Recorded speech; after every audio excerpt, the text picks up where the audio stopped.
Soyez les bienvenus sur votre antenne, mesdames et messieurs. Bonjour à vous, bonjour à tous. Plaisir immense de vous savoir encore nombreux au regard de ce programme qui chaque jour vous accompagne entre 10h et 12h sur Equinox Télévision. Nous commençons l'émission d'ailleurs en saluant humblement toutes les grandes populations, on dira la grande famille des téléspectateurs de l'extrême nord du Cameroun. Bonjour à vous là-bas.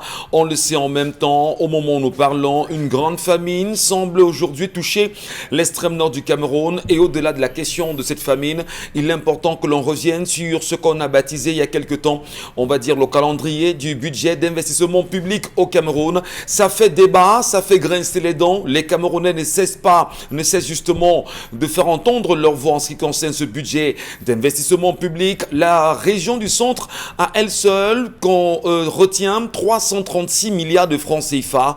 La région du sud est à 195 milliards de francs CFA. Le littoral, un peu moins. On parlera également de l'extrême nord qui a 86 milliards de francs CFA réunis entre les régions du sud-ouest et du nord-ouest Cameroun aujourd'hui. On a moins de 80 milliards de francs CFA. Finalement, on se demande qu'est-ce qui se passe au Cameroun? Comment peut-on avoir une répartition du budget d'investissement public qui semble toujours ne pas être rassurant pour chaque Camerounais aujourd'hui? Qui sont ceux qui, tapis dans l'ombre, ont pris sur eux de faire ce partage d'investissement du budget et qui semblent ne pas arranger les uns les autres?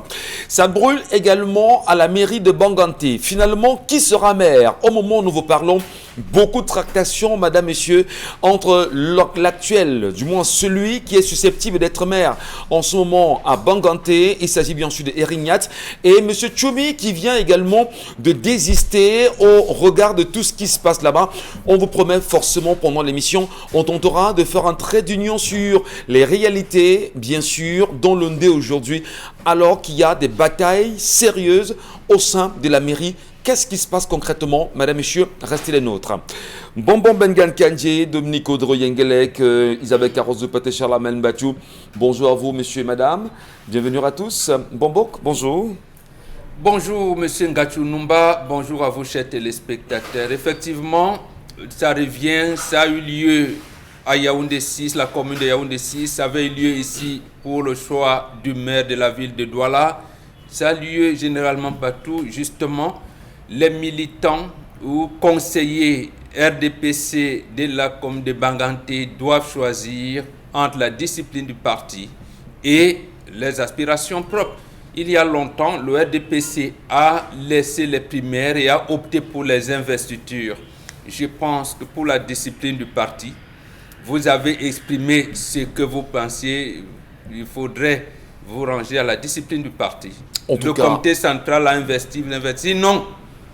J'ai peur que Mafane Moussongue ne puisse lever son bouquet parce qu'il va tenir bientôt un conseil de discipline. Je ne souhaite pas qu'on commence à couper les têtes. Ils sont disciplinés. Quand on est dans les rangs, c'est aussi ça, la politique. Et on dit que là-bas, c'est partisan. On observe les choix. On en parlera Bonbon Bengan pendant l'émission, bien évidemment, ce jour. Charlamagne Bachou, bonjour à vous. Bienvenue ce matin et bon vendredi. Bonjour, monsieur Michel Ngachou. Bonjour à tous les téléspectateurs. Le chantier de Nartigal, on en reparle. La directrice des ressources humaines a été licenciée pour avoir facilité 600 emplois fictifs. 600 emplois fictifs. Bravo au Cameroun, bravo aux Camerounais, bravo à nos dirigeants. Lorsqu'on sait que les ouvriers ont voulu se lever pour manifester, réclamant les a jetés au Niouf en prison. Voilà donc la directrice des ressources humaines, 600 emplois fictifs. Bravo. Bonjour à vous, Isabelle Carros-Opet. Bonjour à vous, Michel Ngachou. Bonjour à tous ceux qui regardent le programme encore ce matin. Est-ce qu'on tente de nous faire croire que les vaccins seront désormais obligatoires? Dans tous les cas, il y en a qui sont sceptiques sur cette question de vaccin et qui pensent que jusqu'ici, le caractère non obligatoire doit rester et demeurer.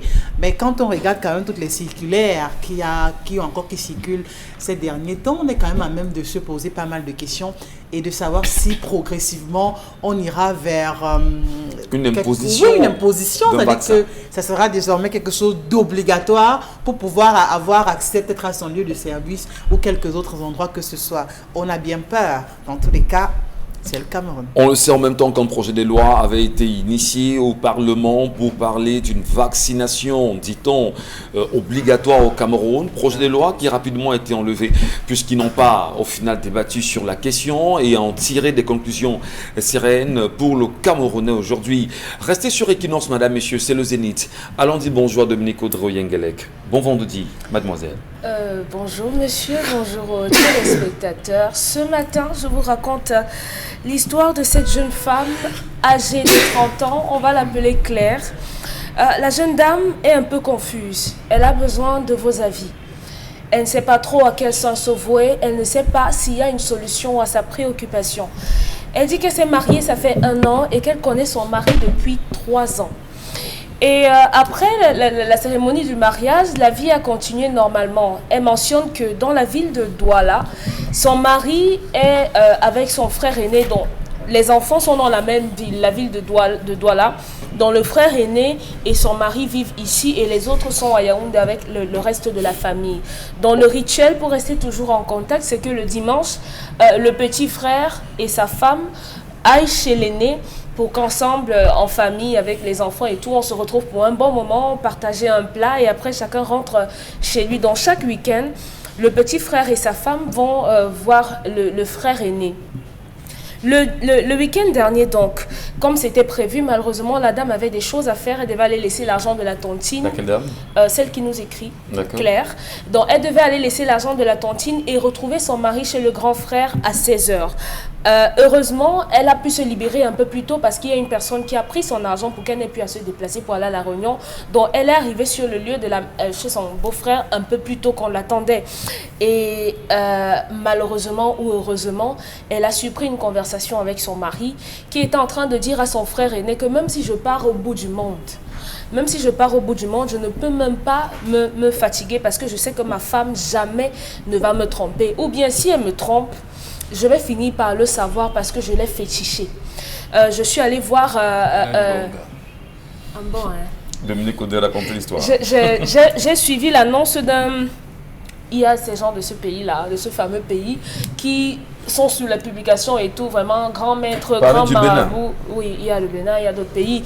Ce grand marabout dont j'ai pris le numéro, j'ai contacté, je lui ai dit voilà, je voulais un fétiche pour que ma femme ne me trompe pas et que si elle me trompe, tant que je n'arrive pas, elle ne va pas, voilà, donc se libérer.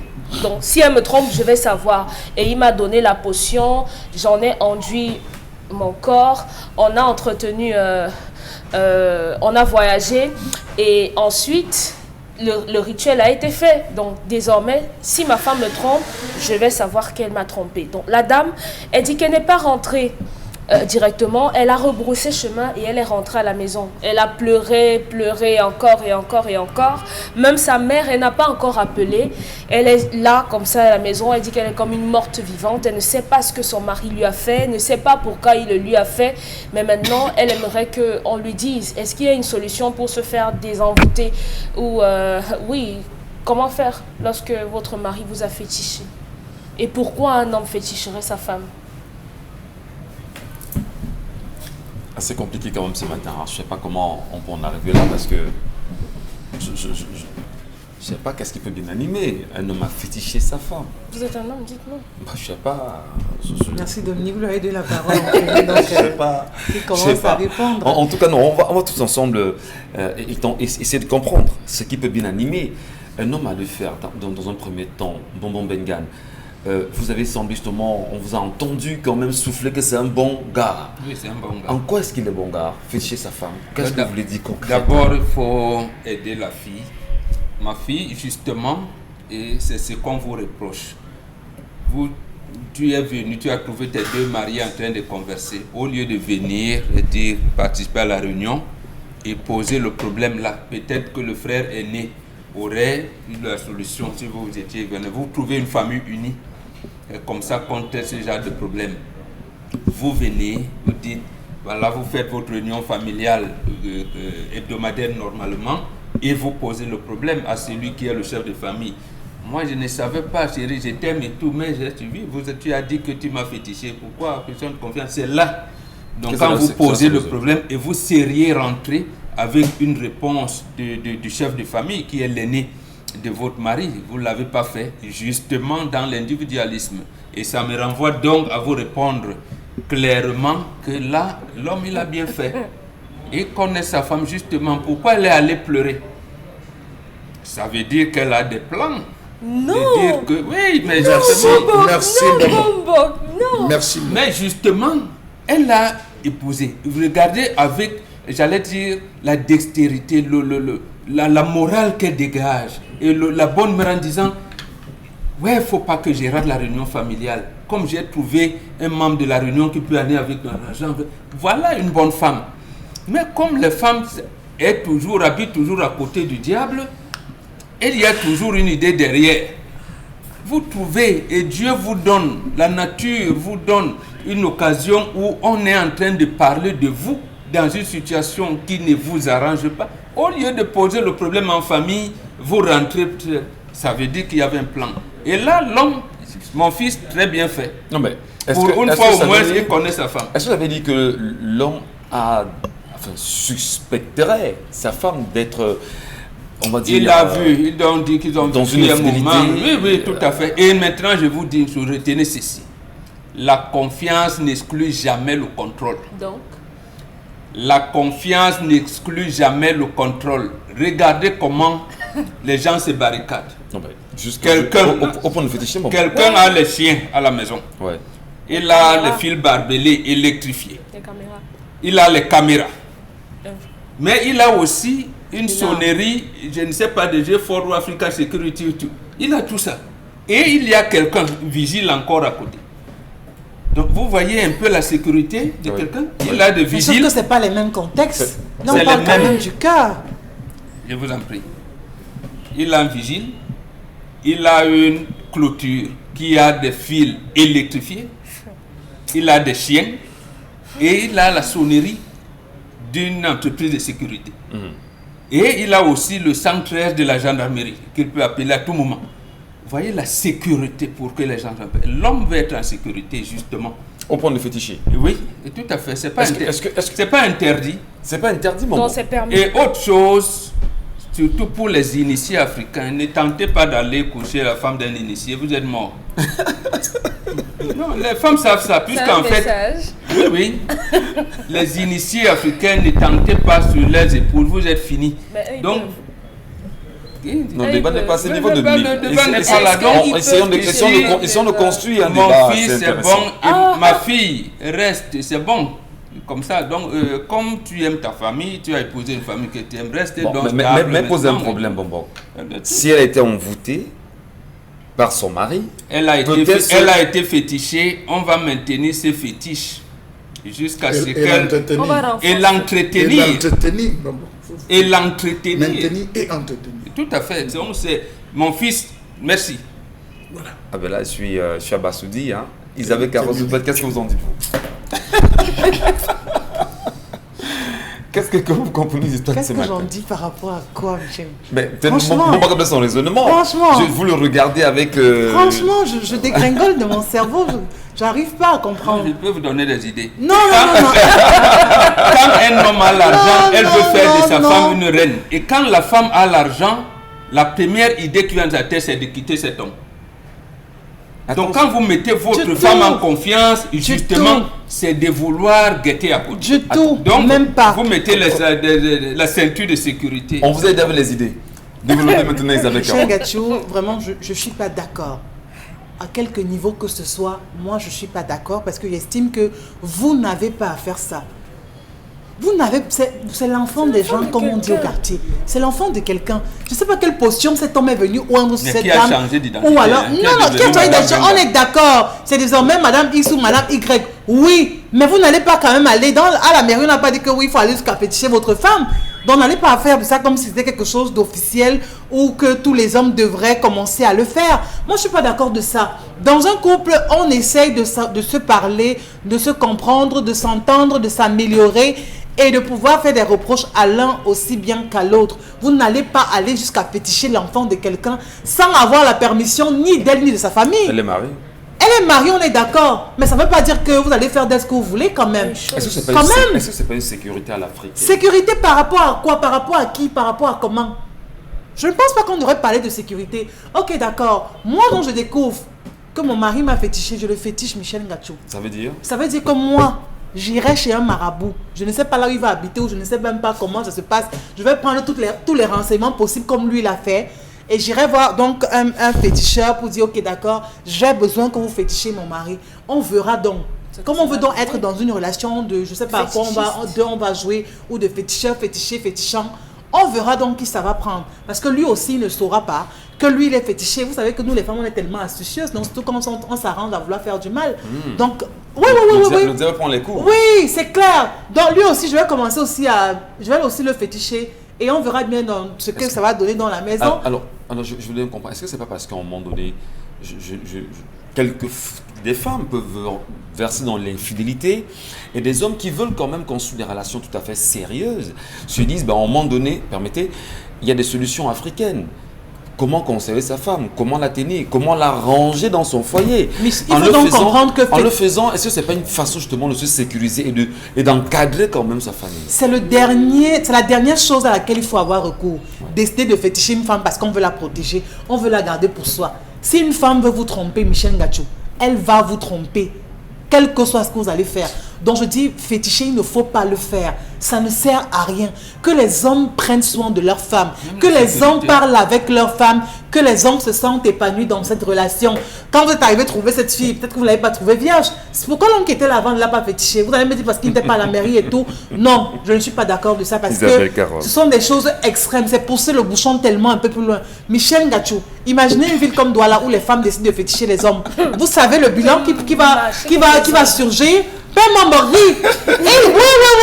Oui, il faut donc mettre la caméra sur lui quand on le voit en train de passer. Oui, parce que imaginez donc qu'on décide que les femmes se lèvent et disent, ok, on en a marre, on va désormais féticher nos maris. Michel Ngachou, on va se réjouir et se réjouir toute une vie. Vous savez le fétiche qui marche sur l'homme parce que c'est la femme africaine qui a commencé. En faisant comment Et on avait autorisé à la femme africaine parce qu'on la dorlote, on l'a dit, à faire en sorte que les douleurs d'accouchement reposent sur son mari.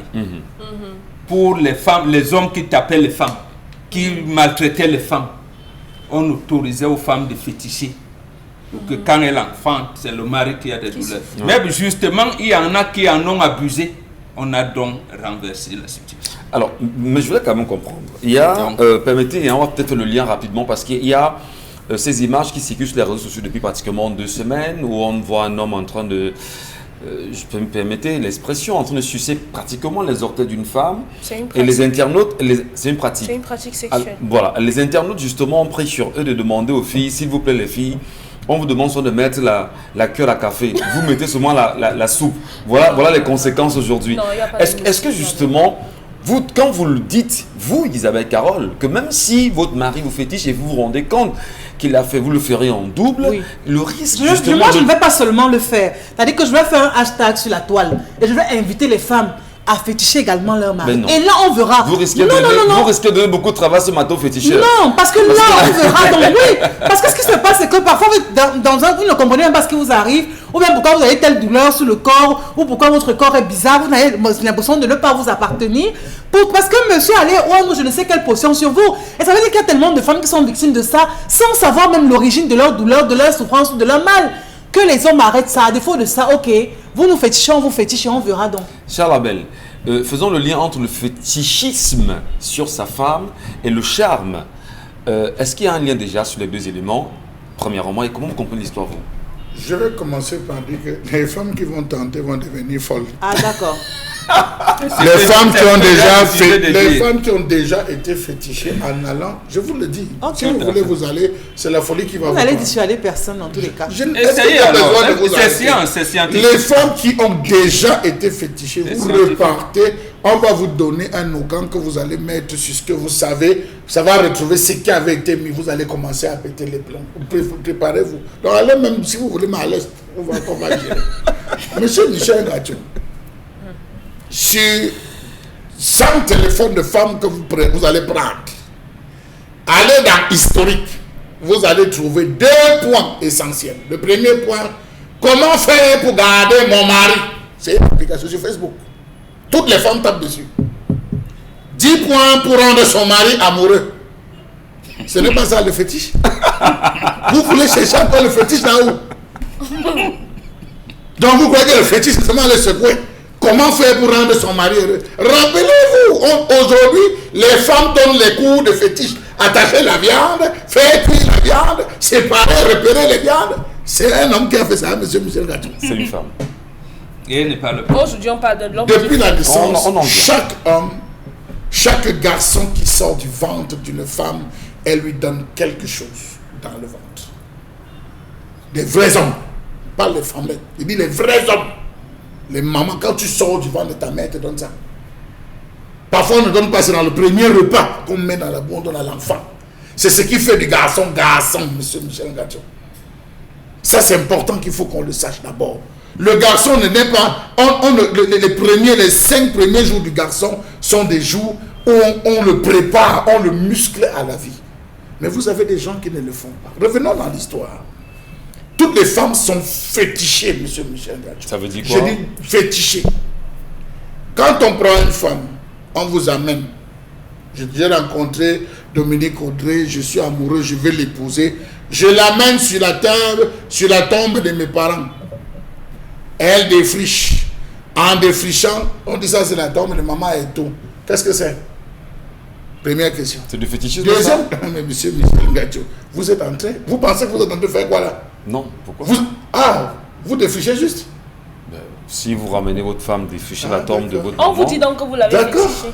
Ah bon? Ah d'accord, vous êtes dans un rituel, monsieur Michel Ngachou. Non mais arrêtez. Vous êtes dans un rituel. C'est pas universel. Je dis c'est universel. Non, c'est pas universel. Je dis c'est universel. Vous arrivez pendant que vous défrichez, vous entrez en fusion avec ces morts qui ne sont pas morts. Maman, à partir d'aujourd'hui, dors en paix, c'est moi qui garde ton fils. À partir d'aujourd'hui, je prends le serment.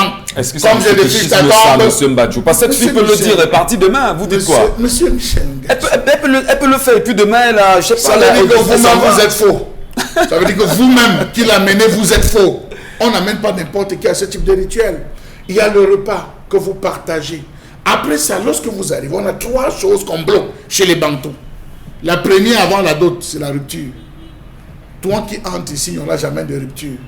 Toi qui entres ici, quand vous dites, vous restez en route, vous dites que on ne rembourse pas la dot, il n'y a pas de divorce chez les Bantous. Vous pensez que qu'est-ce qui est fait en amont? Aujourd'hui, beaucoup de familles ne le disent pas, mais on le pratique. D'accord. Il y a la rupture. Il y a les enfants. Pendant qu'on a des enfants, on dit tout fruit ici ne partira pas. Vous savez qu'il y a des familles, lorsqu'ils prennent des enfants, des filles qui arrivent, lorsqu'elles accouchent, les enfants ont tendance plus à aller dans la famille maternelle que la famille paternelle. Parce que la famille maternelle, c'est volé, monsieur Michel Ngachou. On coupe ça, ces liens en disant, à partir d'aujourd'hui, ils resteront chez nous plutôt que chez vous. C'est des jeux, vous ne pouvez pas le savoir, c'est des rituels qui se passent. Il y a le dernier point, l'honneur de la famille. L'honneur de la famille qui repose sur l'infidélité. Dans beaucoup de familles, les familles pratiquantes bantous, on pratique encore cela. On n'a même pas besoin de demander à la femme, on n'a même pas besoin de dire à la femme, on le pratique sur les femmes. Les femmes ne le savent certainement pas. Donc toutes les femmes africaines aujourd'hui qui nous regardent, c'est un jeu, non. Elles dit qu'elles sont fétichées. C'est dans le processus de la dot. Il y a des familles qui décident de ne pas le faire.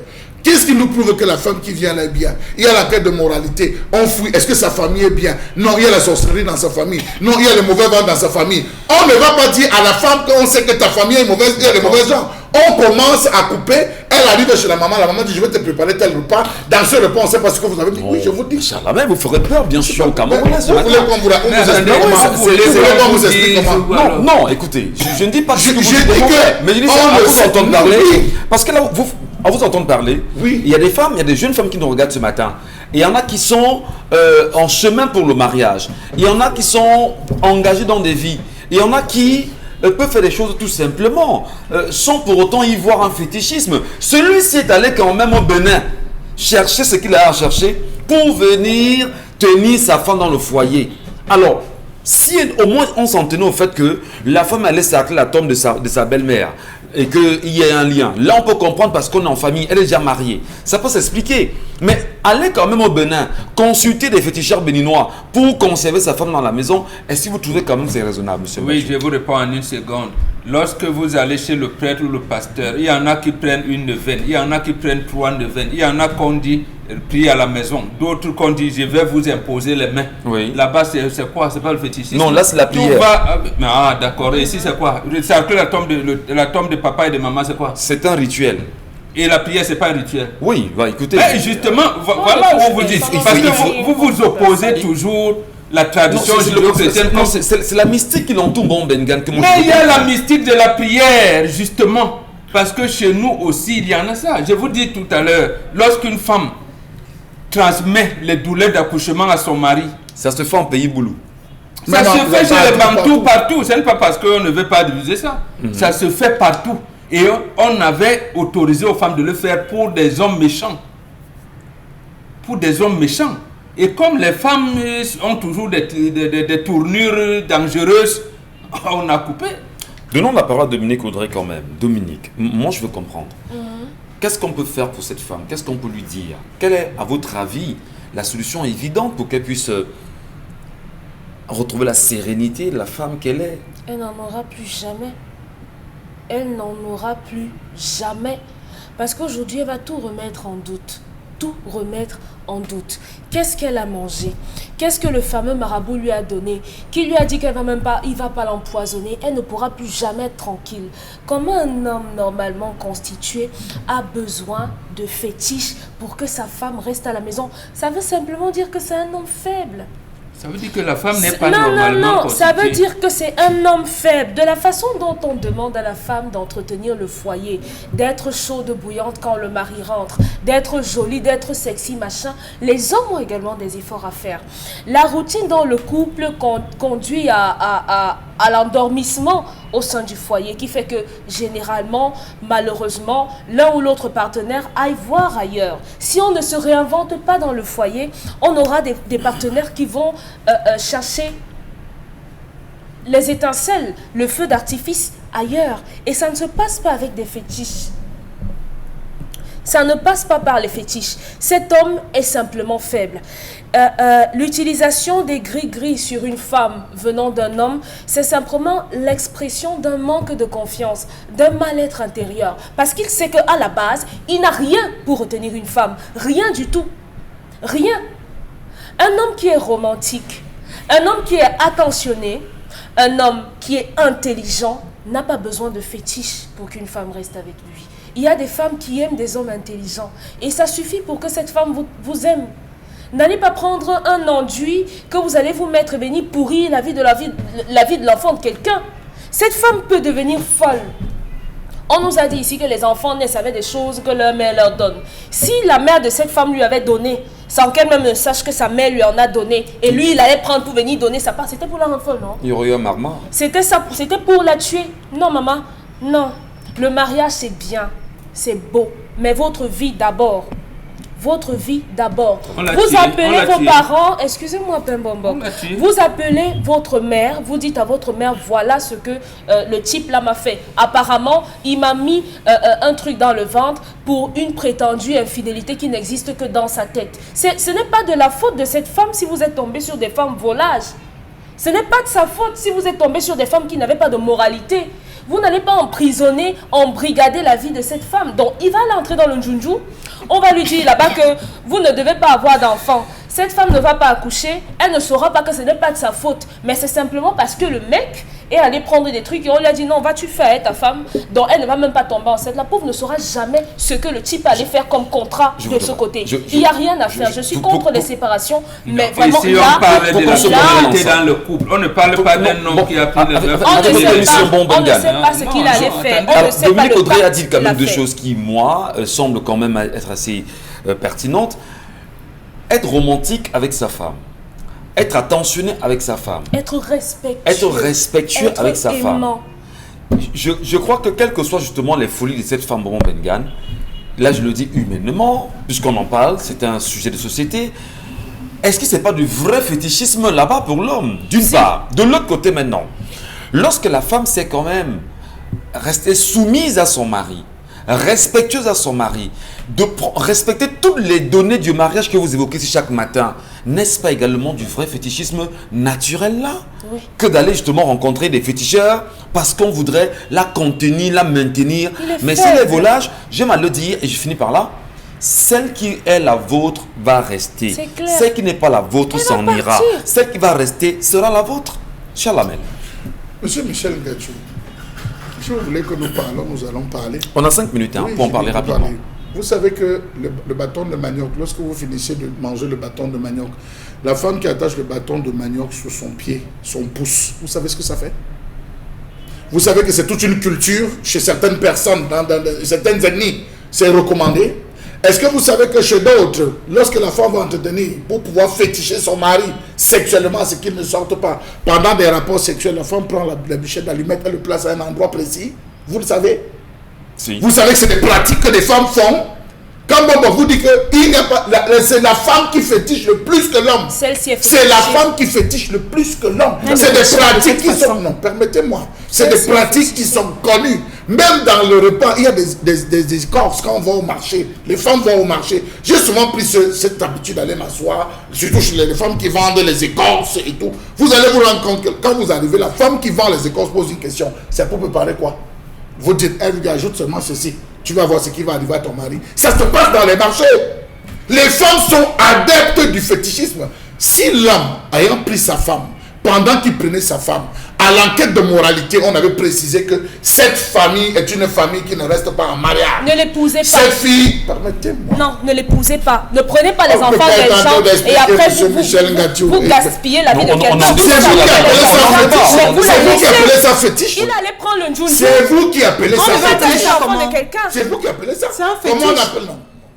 Michel Ngachou, si un homme aime sa Allez voir femme... l'explication Non, de fétiche. attendez. On a Fétiche, c'est cinq- l'utilisation du Si statut. on a Si une un minute homme rapidement, aime bien sa plus tard. femme, il n'avait qu'à aller les féticher tous les deux. Là, au moins, j'aurais Qu'est-ce qui compris. vous a dit qu'il ne sait pas féticher? Ah non, laissez tomber. Bon.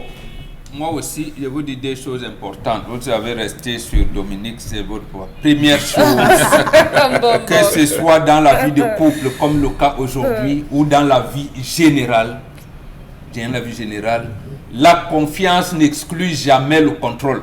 Ok. Deuxième chose, justement, à quoi sert l'enquête de moralité quand vous voulez vous mettre ensemble? Non, à quoi sert l'enquête de moralité? Mais vous avez aimé une fille, on vous dit, Elle est pas là. elle est pas là. Laissez-la. La fille elle-même vous aime, vous avez vu le comportement, c'est une bonne femme.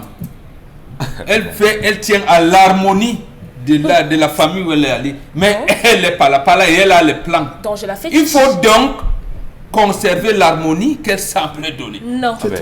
Non. On contrôle donc l'harmonie. Vous attrapez On le fait la chat, position. vous prenez le chat De chez la vous. même manière, Vous quand coupez une la femme moustache, vous dit, vous cachez, c'est quoi? quand Vous votre appelez ça femme quoi? vous dit, non Vous chérie, connaissez ce qu'on appelle ça? Prendre un chat, vous élevez le chat, vous coupez les moustaches du chat, vous cachez, vous prenez le chien, C'est vous le faites... poison. Hein. C'est quoi? Le poison. Ah. Dis voilà. donc. J'ai dit la Maintenant, femme quand fétiche, madame c'est vous ce que dit, vous l'imaginer. tous les 5 heures, on se lève pour prier. Tous les 5 heures, on se lève pour prier. À 22 heures, c'est quoi? Si une femme est Bon. pas là, Ah, vous savez qu'elle vraiment. est pas là, pourquoi vous l'épousez? On n'en sortira pas de ce Cherchez débat. celle qui Si- n'aime pas la Oui, Oui, on est parole. d'accord. On a pris les avis, c'est bon, merci Ouais. beaucoup.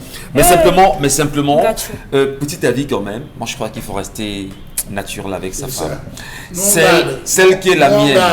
Si tu n'es pas la mienne, tu t'en vas. Oui. Celle qui va rester, va rester. Vous allez passer votre temps à recommencer votre vie. C'est pas grave. Non, on va aller C'est pas passer- grave. Parce qu'en réalité. Tu Oui, parce que je comprends pas. Je vais aller voir De toutes les manières, un vrai bantou ne divorce pas. Les moyens pour conserver la femme existent. Existe. Les Merci à moyens. vous. Oui. Les moyens pour compenser. On s'est Ça veut dire que- Et là, on ne vit plus le mariage. On est sorti. On subit le mariage. On est sorti On du n'est sujet. pas épanoui. Ouais, on est On sorti se du marie sujet. pour être épanoui, Michel Merci. Gachou. Parce Parce qu'elle On a peut suivi la subir le conversation. mariage. Elle a suivi quel Merci Ouais, mon on gars. comprend donc que ce n'est Merci, que elle. merci avec Carole. Tout à l'heure on prendra bien sûr, on pour prendra, légaliser les fidélités. on prendra, je vous en Ah, prie, non, les non, avis de non, légaliser téléspectateurs. les fidélités. Donc là, Ce n'est on pas subit ça. le mariage. Merci. Subir, on n'est plus Allez tout soi-même. de suite la colère sur Equinox. Le corps de quelqu'un. Fidélité.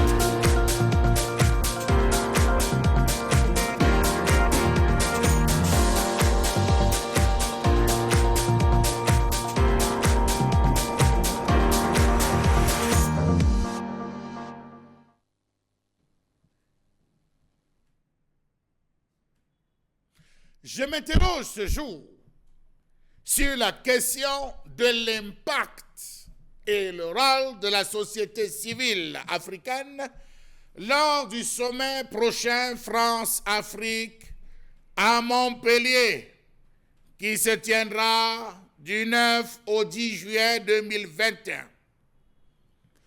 Les 9 et 10 juillet ne sauraient être considérés comme un signe décisif de changement de paradigme des liens entre l'Afrique et la France, mais ce sera le début certainement d'un ensemble de questionnements, un ensemble d'interrogations avec des acteurs précis choisis pour des réflexions assez posées et assez poignantes. Que fera la société civile à ce rendez-vous historique? Telle est la question que de nombreuses personnes se posent. On assiste déjà ces derniers jours à des querelles d'intellectuels. Les intellectuels se tirent dessus avec comme cible Achille Mbembe. Autre question. Pourra-t-elle réussir là où tous ont échoué? Question. Pourra-t-elle avoir le cran d'aborder les questions qui font peur au président, sous-préfet de la métropole? Autre question. Pourra-t-elle avoir le courage, cette société civile, de demander à la France de cesser d'encourager l'émergence et la cristallisation de pouvoirs foncièrement prédateurs, responsables de la fragmentation sociale, de la destruction des capacités et des pratiques de cruauté incompatibles avec l'état de droit? Pourra-t-elle avoir le courage de demander à son interlocuteur de cesser d'organiser avec l'aide de ses pions de chefs d'État la destruction de l'environnement, la violation des droits de propriété des communes ou des communautés indigènes, le non-respect du principe d'appel d'offres transparent et équitable, l'instrumentalisation de la justice pour évincer des concurrents, l'extraction intensive des ressources naturelles, l'accaparement et le gaspillage de colossales richesses, de perpétuellement endetter sur des générations les populations de leur pays?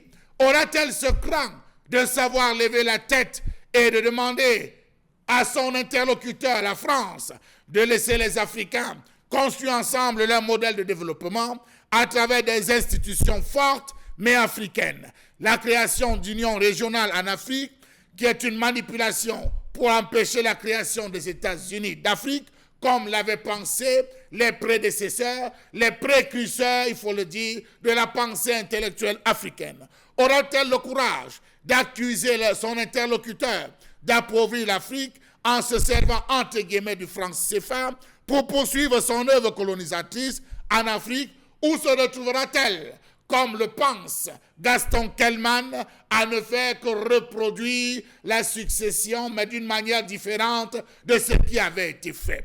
Question. Aura-t-elle le courage de demander à son interlocuteur d'arrêter d'imprimer la monnaie des 15 pays africains pour financer la dette publique française? Aujourd'hui encore, beaucoup sont des pays africains qui continuent de payer un impôt colonial en France, et ce malgré l'indépendance. Saura-t-elle être écoutée, cette société civile africaine qui parlera au nom et en place et en lieu des Africains sous la coupole, on va le dire, de cette protection du franc-parler? Pourra-t-elle Encore, disons-le très simplement, avoir le courage d'aborder la problématique de la longévité et la succession dynastique des présidents africains au pouvoir?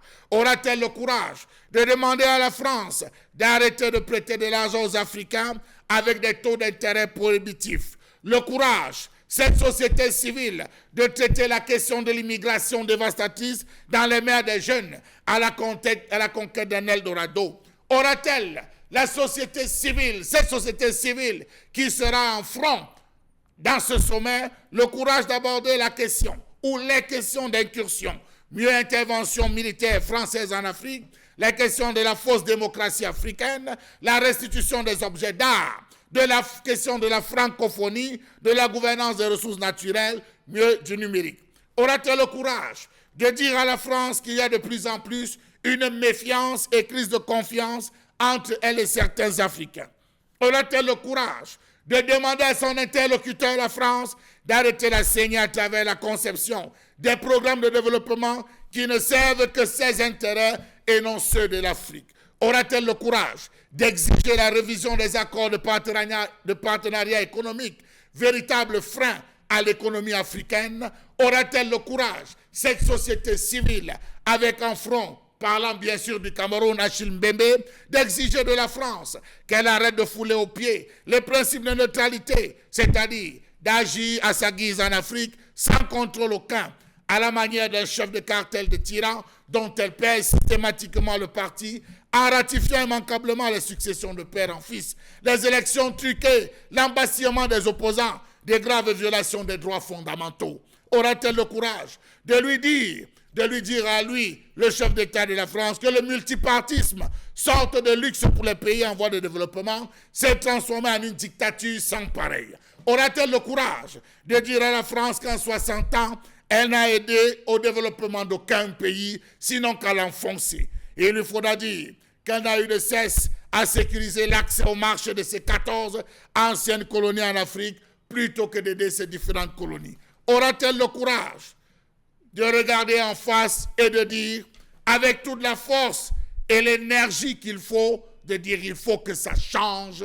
Auront-ils les couilles, comment employer l'expression Gaston Kellman, pour leur dire véritablement l'Afrique doit prendre parce que la France est essoufflée de nouveaux gangs? Ou alors pourra-t-elle lui rappeler les propos de feu Jacques Chirac qui avait déclaré que, deux points, je cite, « Nous avons saigné l'Afrique pendant 4 siècles et demi, il faut le reconnaître et donner la possibilité aux Africains de pouvoir se prendre littéralement en charge d'eux-mêmes. » Une colère exprimée sur les antennes Equinox Télévision par Charles Amembatou au cœur de votre programme quotidien 10-12 le Zénith. Et là encore, c'est un appel bien sûr aux Africains qui nous regardent ce matin, Africains de ce qu'on peut appeler par ailleurs entre guillemets le précaré français. Parce qu'on sait la francophonie qui est un outil tout à fait intéressant pour la France afin d'avilir les peuples et surtout de les écarter véritablement de leur culture, qu'elle soit linguistique ou sociale aujourd'hui. Il est important que nous ouvrons grandement les oreilles, madame, messieurs, aux différents analystes qui seront faits sur ce plateau. Mais seulement, il faut le dire, cher Amembatou, le sommet qui devait se tenir l'an dernier, je pense que c'était à Montpellier, je pense bien, je peux me tromper, mais se tiendra cette année du 9 au 10 juillet. 10 juillet, oui. Du 9 au 10 juillet. Donc, on a 2 jours pour parler des questions de l'Afrique. 2 jours. Mais je me pose la question en tant qu'Africain, en tant que jeune Africain aujourd'hui. Lorsqu'on parle d'une affaire d'un continent, des peuples aujourd'hui, que vous voyez, le Sénégal, le Togo, le Bénin, toute l'Afrique de l'Ouest, toute l'Afrique centrale, et si vous voulez, Madagascar aujourd'hui, qu'on se réunisse 2 jours pour parler de nos problèmes. Avec qui? Avec la France. Mais le problème fondamental, bon Bengan, sur ce sommet qui s'annonce et qui fait tellement parler des intellectuels africains, c'est qu'il y a une guerre aujourd'hui entre intellectuels. Gaston Kellman est revenu justement réveiller quelque chose, tout en estimant quand même que, il le dit, le colon n'a jamais eu l'intention d'assimiler, le dominer, de le rendre semblable à lui. Qu'est-ce que Achille Mbembe va faire là-bas? D'abord, Kellman n'est pas habilité à faire des reproches à Achille Mbembe. Il faut dire les choses. Gaston Kellman veut profiter de ce groupe d'Africains qui estiment que Achille Mbembe a trahi pour se repositionner. Lorsqu'il a écrit son ouvrage « Je suis noir, je n'aime pas le manioc », il s'était inscrit, lui, Gaston Kelman, dans la ligne de Senghor. Il ne s'en est jamais sorti. Il pense vouloir sortir aujourd'hui parce qu'il y a un relan qu'il a bien compris, mais qu'il veut utiliser à son compte. D'abord, ce n'est pas ce que Achille Mbembe a dit. Ce n'est pas ce que les intellectuels qui sont autour d'Achille Mbembe disent. Ces intellectuels, parce qu'il faut d'abord repositionner leurs pensées. C'est comme si ce que faisait France Inter à l'époque, à la création de l'Organisation de l'Unité africaine. Kwame Nkrumah crée un groupe, un autre, les Senghor, créent leur autre groupe pour la création de l'OUA. Mais au lieu d'interviewer Kwame Nkrumah, on vient interviewer le Sédar Senghor pour donner les positions de Kwame Nkrumah. C'était pas bon. Achille Mbembe et les intellectuels qui sont là disent que, premièrement, après le sommet, ils ne sont pas des politiques. Ils continueront à écrire les livres et à dénoncer la satrapie et la manière avec laquelle la France soutient les dictateurs. Leur problème, c'est quoi? C'est que la société civile africaine doit parler au-delà du syndicat de chefs d'État. Donc, que veut la société civile africaine? Poser leurs problèmes, la monnaie, un certain nombre de choses, Il faudrait que la société africaine s'en approprie. Et justement, c'est ça la voie. Là même, on va distinguer, parce que même quand on dit la société civile africaine, il y en a qui bénéficient les financements de la coopération française. Mais dans nos États, on ne le sait pas. On est même lorsqu'on le sait, on ne peut pas le dénoncer. Et c'est même qui bénéficient des financements et de l'Union européenne et de la coopération française pour venir voir les élections supervisées ici, donnent l'impression d'être dans l'opposition et pourtant non. Il faudrait donc que cette fois-ci, la vraie société civile africaine qui est près du peuple et proche du peuple ressorte. Alors, ça peut donc nous ramener... Elle sera au rendez-vous du 9 au 10 juillet prochain. C'est ce que nous souhaitons, nous autres, que Achille Mbembe le fasse. Parce qu'en fait, en prenant les vrais architectes, les grands économistes africains et tout, pour porter ce mouvement, parce que le sommet va durer sûrement 2 jours, mais ça, ils ont commencé depuis, je pense, depuis plus de 6 mois. Ils travaillent pour cela. Donc, il faudrait qu'on parvienne à l'organisation que Mitterrand avait participé à saboter dans les années 40 et 50, oui, avec Guy Mollet. Vous entendez bien, quand vous allez en Côte d'Ivoire, c'est là où c'était resté un peu. On vous parlait de PDCI-RDA. Au Cameroun, par exemple, l'Union des populations du Cameroun était une section du Rassemblement démocratique africain. Est-ce qu'aujourd'hui, et justement pour casser ça, on a pris au Fouet-Boigny, on l'a amené à l'Assemblée de l'Union française. On a exclu l'UPC, Lumumba, le MN de l'autre côté, et les Algériens, on n'en parlait même pas. Donc, ils ont réussi à phagocyter, à casser ce mouvement. Maintenant, avec le mouvement de la société civile, ils doivent s'inspirer de cela et surtout de voir où est-ce qu'on a fauté. On a en droit de se demander, Mbengana, ce que vous dites, prenons le cas du Cameroun précisément aujourd'hui.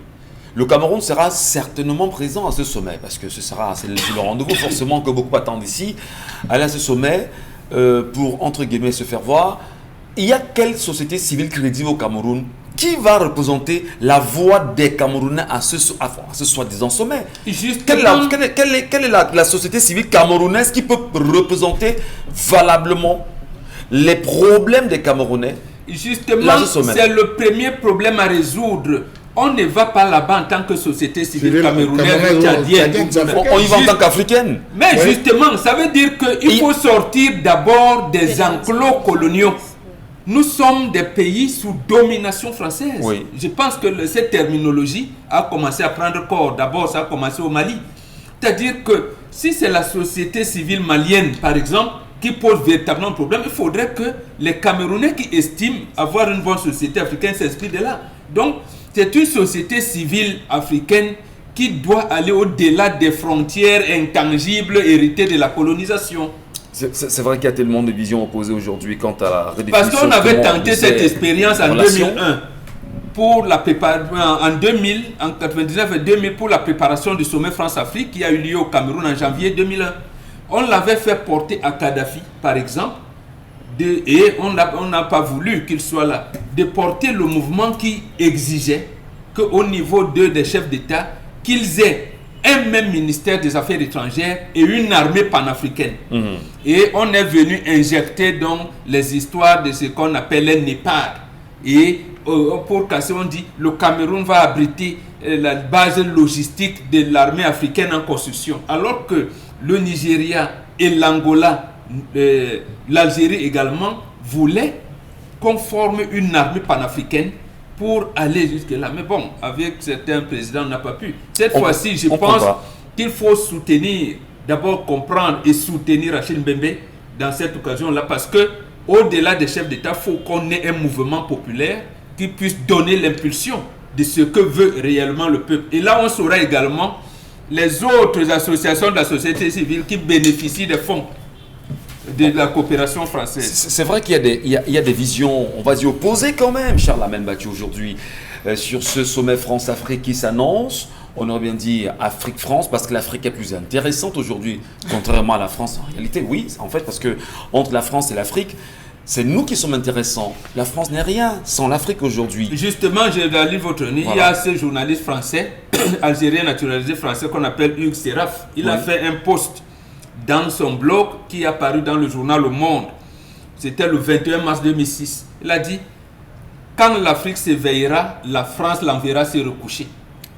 Alors, donc, en fait, il a donné... Mais le terme avait été changé lors de la publication. Le Monde, le journal Le Monde a changé. Il a dit, quand l'Afrique s'éveillera, nous l'enverrons se recoucher. Aujourd'hui, Charles Amel Battue, sur cette question véritablement, les enjeux sont connus. Mais est-ce qu'on peut le dire que Achille Mbembe et tous ceux qui vont y aller, d'ailleurs comme société civile africaine, pourront créer la scission? Parce que ce que nous, Africains, nous attendons aujourd'hui, c'est que l'on laisse les Africains, les pays africains, dans leur indépendance totale.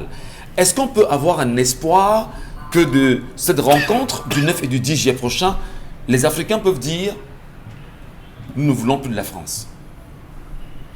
Ils le diront certainement, mais pas avec ces termes, M. Michel Ngachou. Ce qui est sûr, c'est que changer les rapports entre l'Afrique et la France est une cause politique imminente pour les jeunes générations d'Africains. Vous allez voir, je vais prendre le cas de Kémy Séba. Vous voyez, en Afrique, il y a tout un ensemble de mouvements. Kémy Séba, il a pris l'affaire de la monnaie, il a fait le tour de l'Afrique pour poser, non, la France ne devrait pas, il faudrait que l'Afrique batte monnaie. Il est allé jusqu'à procéder à des comparaisons. On a pris le cas du Nigeria, tous ces différents pays qui ont leur monnaie. Et ceux qui utilisent le franc CFA en termes de développement, où est-ce qu'ils sont arrivés? Lorsque Savoie a commencé à porter, vous avez vu tous les combats qu'il a eu.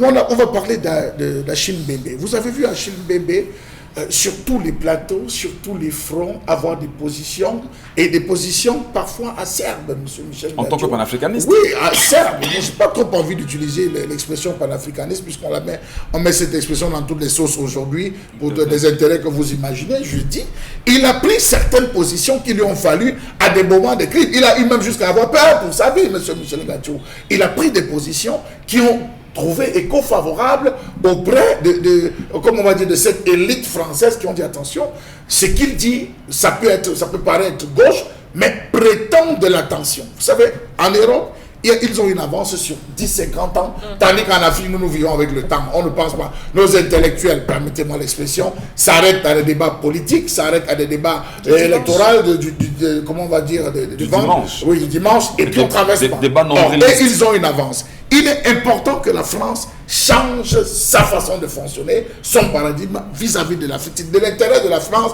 parce que sur la scène, sa présence en Afrique est en train de devenir l'une des causes décisives de son affaiblissement sur la scène du monde. Vous avez vu les sorties en Italie, où le Premier ministre italien a dit « Dites à la France d'arrêter de continuer à piller l'Afrique.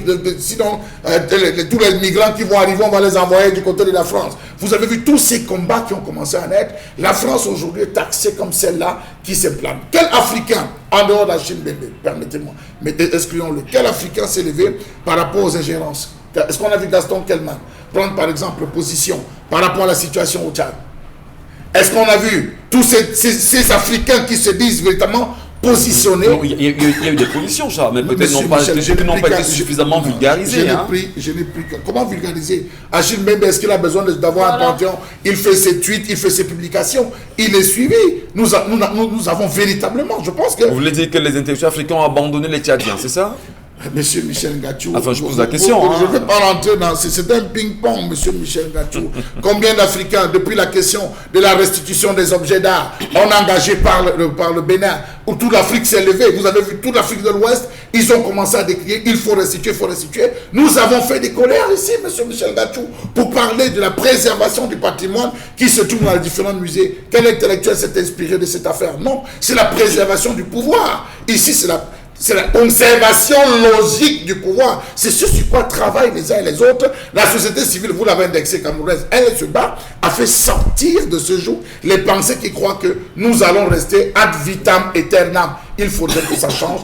Et je pense que l'idée et l'approche d'Achille Mbembe, au lieu d'être combattu, parce que c'était le cas, vraiment, on doit soutenir. L'Afrique devrait, les Camerounais devraient soutenir Achille Mbembe. Sinon, que faire des propositions? Nous sommes à combien de temps? Quels sont, je vous pose la question maintenant, tous ceux qui sont en train de tirer, combien ont apporté une idée, une contribution valable à Achille Mbembe dans ce sommet en disant, je pense qu'on peut réfléchir dans ce sens, je pense qu'on peut apporter X? Très peu. Tous sont les apôtres du combat. Pourquoi c'est lui qu'on va voir? Pourquoi c'est lui qui devrait être au sommet? C'est nous qui devons être au sommet. Et tant qu'on a cette politique de ce n'est pas tel, l'idée est venue de moi, l'Afrique, elle n'avancera pas. Ce qui est dommage en même temps, c'est que pour le moment, aucun chef d'État africain n'a déjà osé dire quoi que ce soit concernant ce sommet France-Afrique à venir, ou Afrique-France, autant pour moi, à venir. Aucun chef d'État africain n'ose donner sa position aujourd'hui concernant le franc CFA qui, vous le savez, est un sérieux problème pour le développement des pays africains.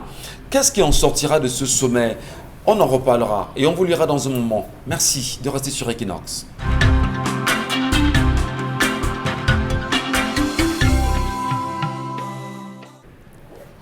Bienvenue, bon retour à vous, madame, messieurs. Merci de rester sur Equinox Télévision.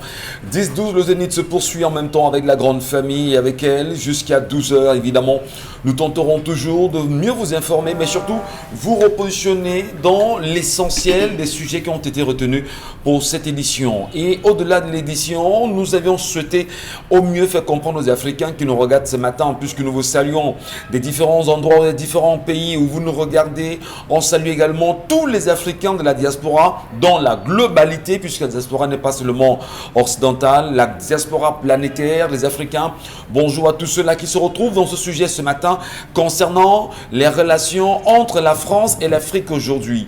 On le sait, on ne l'oublie pas, partant bien sûr de De Gaulle, partant aussi des différents présidents français qui se sont succédés, ils n'ont fait que pérenniser, on va dire, le torpillage en même temps des ressources, des ressources africaines aujourd'hui. Et au-delà de ce torpillage, on peut encore le dire au niveau du Cameroun, beaucoup tentent tant bien que mal de se délivrer, mais c'est des questions aussi difficiles. Allons un tout petit peu revoir quand même ce qui s'est passé au Tchad il y a quelques jours et surtout la présence du président français qui a suscité tant de débats. Qu'est-ce qu'il venait faire là-bas? Et vous vous rendez compte qu'avec Jean-Yves Le Drian, la France n'est pas prête justement à céder un périmètre de ce qu'il appelle aujourd'hui son précaré. Mais va-t-il falloir le dire que la Chine entre aussi dans la danse en Afrique aujourd'hui? Va-t-il falloir le dire que la Russie également est entrée dans la danse, puisque aujourd'hui en République centrafricaine, la Russie se fait de plus en plus entendre, et même au Mali aujourd'hui, la Russie semble justement conquérir ces pays. La France, comment s'en écarter? Doit-on toujours vivre avec ce pays dont beaucoup se plaignent aujourd'hui? Les questions sont bien sûr les vôtres, madame, messieurs. Nous vous lirons tout à l'heure en commentaire. Merci d'aller nous écrire sur la page Equinox TV pour vous qui nous regardez sur Facebook, ou encore laissez-nous en commentaire au numéro qui tout à l'heure s'affichera au bas de l'écran. Quoi qu'il en soit, nous exprimons en langue française. Peut-être va-t-il falloir rapidement donner une une seconde, vous avez posé la question tout à l'heure, pourquoi en France et tout. Non, la France aime les rapports de force. La France a dit partir pour mieux rester. Regardez comment ont fait les Algériens. Les accords d'Évian ont été signés en France le 18 mars 1962. Et même lorsque l'Algérie réclamait l'indépendance, le FLN il y a une organisation, l'organisation de l'armée secrète s'était créée. Les accords entre le FLN et l'AOS étaient signés en Espagne. Mais ça n'a pas empêché à l'Algérie de parler fort devant De Gaulle. Au point où ils ont d'ailleurs refusé d'entretenir des relations. C'est Charlie Benjedid qui vient en 1983 rétablir les relations cordiales entre la France et l'Algérie en exigeant que la France achète au double. J'ai dit bien au double le gaz algérien. Le gaz algérien, oui. On peut pas le dire. Voilà comment, quand vous êtes fort, et vous rappelez, et Bouteflika à l'époque, ministre des Affaires étrangères de l'Algérie, avait dit la France ne peut pas expulser les Algériens de France parce que la France sait que l'Algérie sait faire la guerre. Donc il faudrait que ça revienne aujourd'hui aux sociétés civiles africaines. Et je pense que Achille Mbembe offre là une autre occasion pour organiser la lutte africaine. On a bien envie de comprendre ça, on a bien envie de comprendre quand vous dites justement qu'Achille Mbembe offre l'occasion, vous me permettrez, et très humblement, et on le dit, on connaît les intentions de la France en Afrique, on connaît exactement comment les Français s'emploient en Afrique aujourd'hui. Je ne vous prendrai pas l'exemple des banques françaises installées en Afrique, dont on vous fait savoir justement, comprendre comment la France pille l'Afrique à travers les banques aujourd'hui, à travers les sociétés françaises justement implantées sur le continent africain. Au-delà justement de la question, qu'est-ce qui empêche la France à organiser un sommet Afrique-France sur le sol africain et venir échanger? Yaoundé en a abrité. Oui, non, mais qu'ils viennent échanger avec les Africains en Afrique, que de sortir les Africains en Afrique pour aller échanger là-bas. Ce n'est pas là le problème, cher ami. Le problème, c'est de poser les vraies questions et aboutir aux vraies orientations. Alors, moi, ça peut se passer à New York si vous voulez. Mais en France, c'est le problème. Parce qu'on peut avoir l'impression qu'on y met des organes, pour reprendre l'expression populaire, que non. Qu'est-ce que les Africains peuvent faire aujourd'hui pour se libérer, je dis bien totalement, de la France, comme déjà proposé au Mugabe de 100 ans? Qu'est-ce qu'on fait? Je vous ai dit, on revient avec une organisation commune, comme l'a été le RDA, le Rassemblement démocratique africain, que Mitterrand a aidé au Houphouët-Boigny à briser. Et c'est d'ailleurs ce qui a abouti au sommet France-Afrique avec la Mani Diori en 1973. Oui. Lorsqu'on sait là où on est tombé, on peut donc savoir comment se relever. Se relever aujourd'hui voudrait dire que les politiques ont fait leur part. La société civile aujourd'hui doit donc s'organiser et avoir les politiques qui acceptent. Gbagbo n'aurait pas eu ce qu'il a eu et le peuple ivoirien s'il y avait une société civile africaine qui comprenait. Des institutions africaines qui comprenait. Et Mugabe et les autres et tout n'auraient pas, ce qui se passe au Tchad et au Mali n'auraient pas connu les résultats que ça a connu, parce que n'oubliez pas, on a amené Amadi Toumani Touré à retirer la signature de Gbagbo pour la Banque Ouest africaine en enlevant le gouverneur ivoirien de l'époque, Dakouri Tablé. Et quand le même Amadou Toumani Touré appelle la France en leur disant les rebelles sont en train de prendre le Nord Mali, on a bouché les oreilles. Imaginez donc qu'on ait une société africaine qui vient du Sénégal, de ceci, du Cameroun et tout et tout. Et j'ai rappelé ça dernièrement. C'est depuis le Tchad que De Gaulle, après avoir lancé l'appel de Londres le 18 juin 1940, il est venu chercher un territoire. C'est le gouverneur Félix Eboué qui l'accueille. Parce que déjà, Brazzaville, qui était la capitale de l'Afrique équatoriale française, était entre les mains de Pétain. Il fallait donc organiser son aller à Léopoldville, aujourd'hui Kinshasa, pour retarder ça. Donc quand on connaît ces ressources, il n'est plus question de dire le Cameroun a dit quoi, le Gabon a dit quoi. Non, on peut prendre 5, je pense qu'ils sont 12 là maintenant, intellectuels africains, qui vont poser le problème. Quitte aux sociétés civiles camerounaises de prendre ou pas. Et c'est d'ailleurs ce que Blé Goudé voulait faire avec le COGEP en Côte d'Ivoire. Donc avoir une organisation de jeunes sur le plan panafricain et pouvoir faire des congrès. C'est comme si on avait un parti politique de jeunes, mais sous le couvert d'une société civile.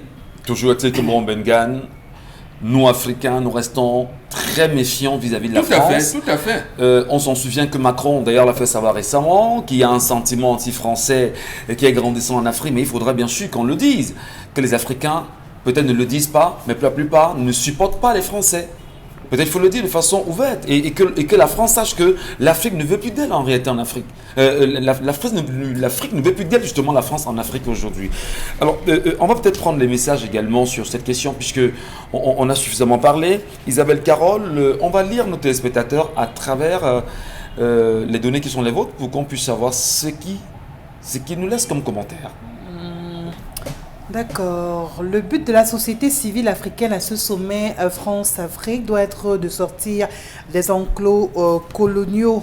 C'est ce que nous avons un téléspectateur qui n'a pas signé la réaction. Bonjour le panel, vraiment c'est devenu tellement fréquent. Ce monsieur n'est pas sûr de lui ou veut manipuler cette dernière. Si un homme me fétiche, je fais de même à l'égoïsme des hommes. Moi, cette femme, je quitte ce mariage. Excellent week-end à vous. Autre message. Merlis qui nous envoie cette réaction. Bonjour le Zénith, je ne suis pas d'accord avec les hommes du plateau. Un homme qui fétiche sa femme est un lâche, c'est un vrai infidèle. Il a peur que sa femme fasse la même chose que lui.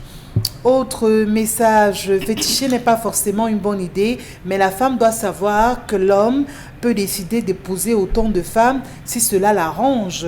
Aussi pour autant, sa femme devrait-elle faire pareil ?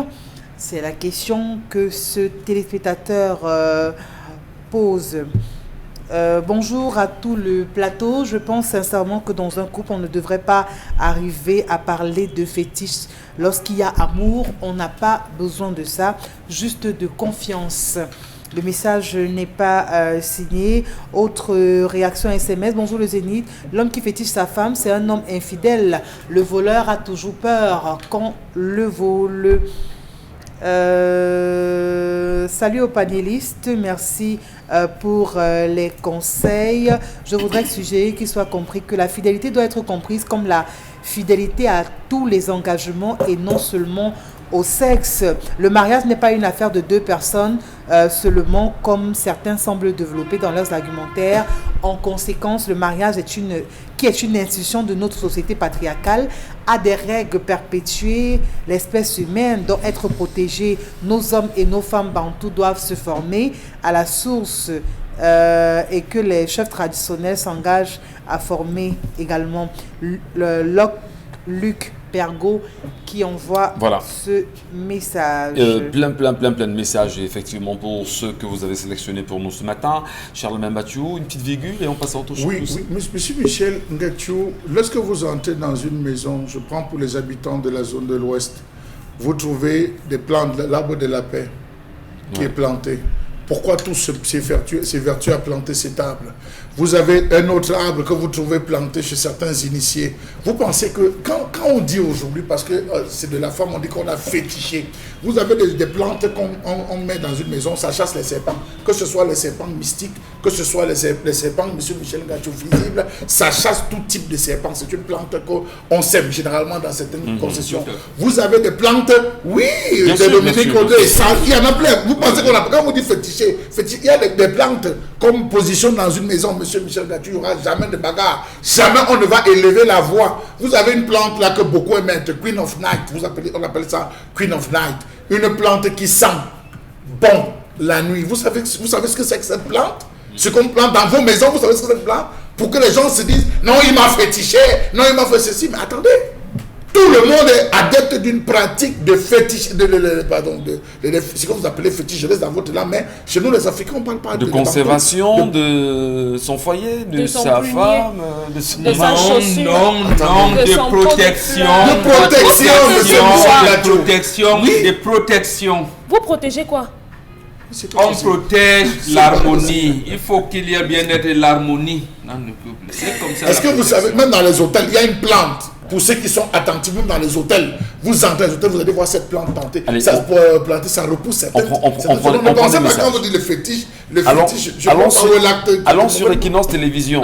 Qu'est-ce que c'est dit sur la toile, Dominique? Mariette Amandine Tchatcho nous dit que donc, comme il l'a épousée, elle devient son objet, sa chose. Ma chérie, si tu es chrétienne, va rencontrer un homme de Dieu et il va briser ce sort. Mais si tu ne l'es pas, fétiche-le aussi. Match nul. Il ne pourra pas. Il n'y a pas Dieu à l'église, donc les hommes de Dieu sont même dans nos traditions. Abou Trésor nous dit que rien ne devrait pousser un homme normalement constitué à féticher sa femme. Sérieusement, ne le faites pas. Nous sommes tous infidèles, hommes comme femmes, dont les filles sont approuvées le fétichisme. Si vous avez appris que votre mari le fait, faites de même.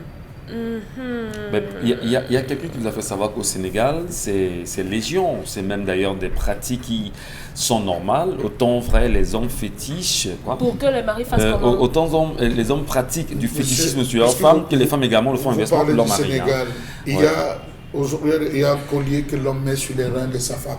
Au Sénégal. Après la dot, oui. Après le premier acte sexuel, juste après la dot, il y a un collier qui met. Vous appelez ça quoi?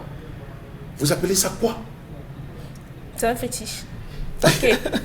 Ngassa Rouvier nous dit que il n'y a rien à soutenir. Je crois que ça s'adresse à vous. Mbembe n'invite pas Nganan, Nyamsi et Kebi Sema et Tessera. Mais j'aurais dit que Vera Songwe a été invité. Plein d'autres. Oui, mais attendez, Franklin Nyamsi également sont des Africains. Non, cher ami, Mbembe n'a pas la charge d'organiser un groupe de Camerounais. Ce n'est pas de ça qu'il s'agit. Aujourd'hui, lorsqu'on se rattache à Kwame Nkrumah, il avait quoi? Donc il avait des Camerounais dans son organisation. Voilà. Lorsqu'on se rattache à Lumumba ou à Sankara, il avait des Camerounais dans ses positions. Allez, merci à vous. Merci madame, monsieur de rester sur notre antenne. Et c'est ça qui tue le Camerounais. C'est ça qui tue le Camerounais. Merci. C'est ça qui nous tue au Cameroun. Allez, on va dans un instant justement, si tout se passe bien, marquer une petite pause avec Consil Lamine s'il nous retrouve. Et s'il n'y est pas, on va poursuivre avec vous. Le temps, bien sûr, de le dire, il sera certainement là avec SC Immobuld, si tout se passe bien. Est-ce qu'on va justement le dire qu'en ce moment, les batailles politiques sont légion au Cameroun? Charles Amel Bachou, Bonbon Bengan, vous comprenez bien ce qui se passe à Banganté aujourd'hui. La mairie de Banganté, on a eu des journaux qui sont sortis ce matin. Vous comprenez quelque chose à ça, vous, oui, Isabelle Carole? Peut-être Isabelle Carole d'abord. Vous avez entendu quand même parler de ce qui se passe à Banganté? Oui. Je crois que. Ça veut dire que des maires, comment on dit ça, une mairie où il y a un conflit permanent entre deux maires entrants et des maires qui attendent justement les validations, entre autres, du comité central. Qu'est-ce qui se passe à votre avis? Comment vous comprenez ça? Mais c'est justement la question qu'on est quand même tenté de se poser parce que jusqu'à hier encore, tous les regards étaient rivés sur la mairie de Banganté où on savait que justement, il devrait pouvoir aboutir ou encore on pourra avoir cette fumée blanche. Mais malheureusement, encore un autre report. Et décidément, on est tenté de se poser quand même des questions parce que ça fait déjà un bon bout de temps que cette mairie ou alors que ces populations sont orphelins de maires, ça il faut le dire. Mais pourquoi autant vraiment de tractation? Qu'est-ce qui bloque? Des gens qui enlèvent leur candidature et après encore c'est cette autre nouvelle candidature qui ressurgit, qui n'était pas attendue des autres. Et maintenant, qui crée encore vraiment... Précisons qu'il y a pour le moment deux personnes qui sont candidats justement à la mairie de Banganté, notamment Erignat, pour le citer, et un certain Tchoumi qui s'est désisté. Voilà. Alors non seulement il a désisté parce qu'il a reconnu en même temps qu'il y a eu que son vis-à-vis a gagné les élections. Bah oui, justement, je vous redonne les informations. Et très vite quand même, il y a une autre dame qui ressort, une certaine Madame Nana. On ne sait pas d'où elle vient et on se rend compte finalement qu'il y a des gens qui tirent des ficelles derrière. Non, on comprend tout de suite qu'il y a une certaine fraction qui est pour justement Eric Niat. Il y en a qui justement sont pour Dame Nana et qui vraiment a surgi à la dernière minute parce que jusqu'ici, personne ne l'a vu venir dans le sens justement de postuler pour ce poste-là. Et maintenant, son arrivée a encore créé autre chose parce que c'était justement inattendu, du grabuge encore et encore. Et un report, on n'a même pas la date sur ce report. On se demande bien, sera dans 2 jours, sera dans 1 semaine, sera dans 1 mois. Ça, on ne le sait même pas. Et est-ce que ce report même permettra justement d'aboutir à une solution? Alors Charles Amel, on dit quand même là-bas qu'il faut respecter les injonctions, c'est-à-dire que la discipline du parti. Il y a le candidat qui semble justement, il y a l'un des candidats, parlant bien sûr de Erigna, qui semble lui aussi dire qu'il respecte simplement les injonctions du parti, la discipline du parti, et il reste droit dans ses bottes. Vous avez entendu grand chose à ça ou pas, M. Bachou?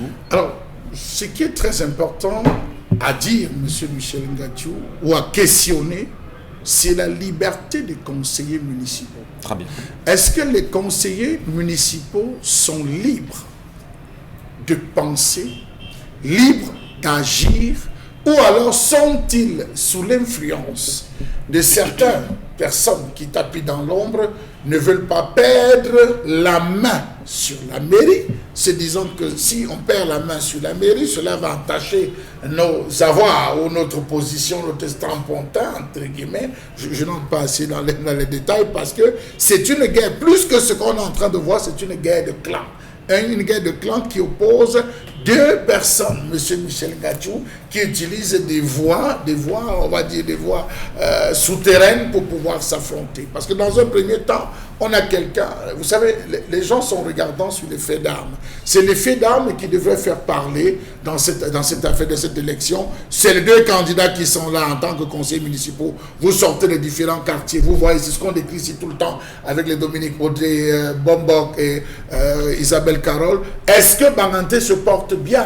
Quels sont les acteurs qui travaillent au niveau du conseil, qui travaillent pour amener Banganté à être une ville lumière? Quels sont les moyens qu'ils mettent? Quelle est leur politique, la politique sur laquelle repose le leitmotiv? Est-ce que ça, c'est vu? Si c'est vu, pourquoi les conseils municipaux ne se décident pas à poser et à franchir le pas? Dans un premier temps, il y a boycott. On se dit non, on va appliquer les textes réglementaires, ce que la loi, ce que la loi dit, la loi électorale. On se retrouve et au lieu de trancher, on fait encore un énième. C'est pourquoi, et vous voyez, ça ouvre la voie à la corruption, ça ouvre la voie à une réorganisation de pratiquement toutes les stratégies. Est-ce que le préfet est en droit? Pourquoi n'a-t-il pas tranché hier? Autant de questions qui se posent. Je crois que les conseillers municipaux devraient se retirer, se concerter. Vous parlez de conseils municipaux qui devaient se retirer parce que l'actualité fait baba quand même son plein là-bas dans l'Ondé.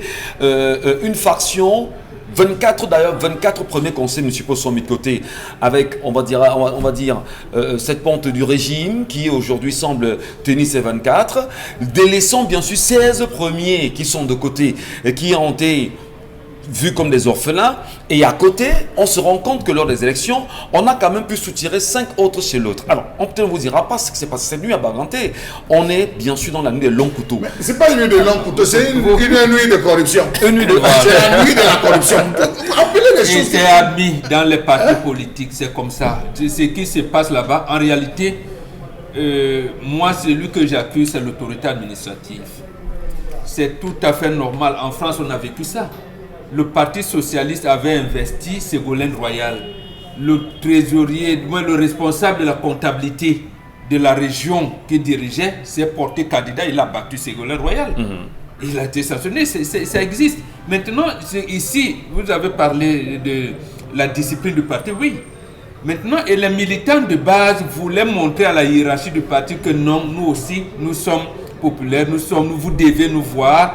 Et en plus, peut-être faudrait-il revenir dans les notions des primaires que le RDPC avait abandonnées à un moment donné pour la notion des investitures.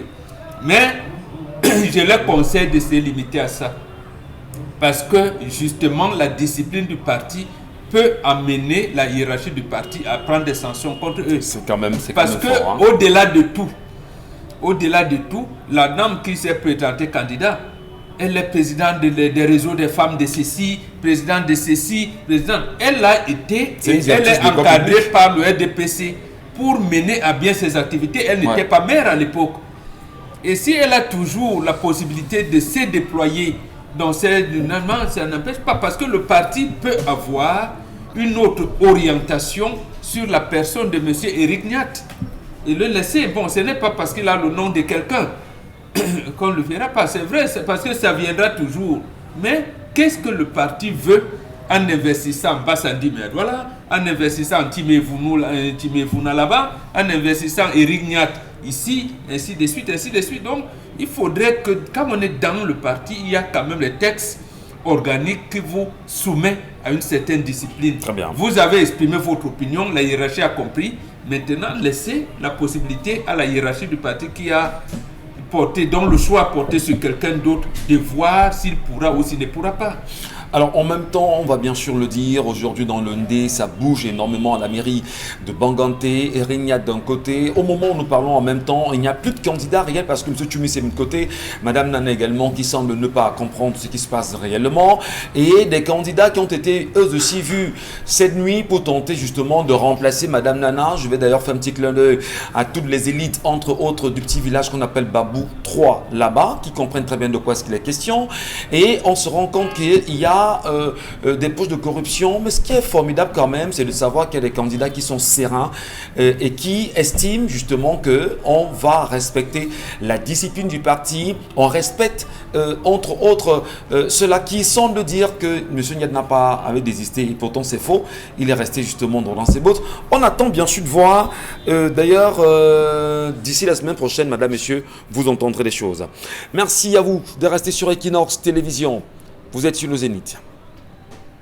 Service de conseil, d'accompagnement, de vente et d'achat du terrain lance une grande promo tout au long du mois de mai à Douala. Au regard de toutes les fêtes de ce mois, SCI Mobile vous donne l'occasion d'avoir un loupin de terrain titré. Là et sec à un coût incroyable. À partir de 4 500 francs le mètre carré dans des quartiers d'avenir comme Gombe et Landi, puis 10 000 francs le mètre carré dans une zone habitée et électrifiée avec plusieurs voies d'accès par Kotor et par PK21. Offre valable du 1er au 31 mai, paiement en tranches possible. Flexibilité, confort, conseil, précision et surtout sécurité sont les mots qui caractérisent SCI Mobile. Nous sommes situés à Makepe, rond-point Petit Pays. Téléphone 650 50 00 59. Pour des services immobiliers, SCI Mobile n'est pas la référence par hasard.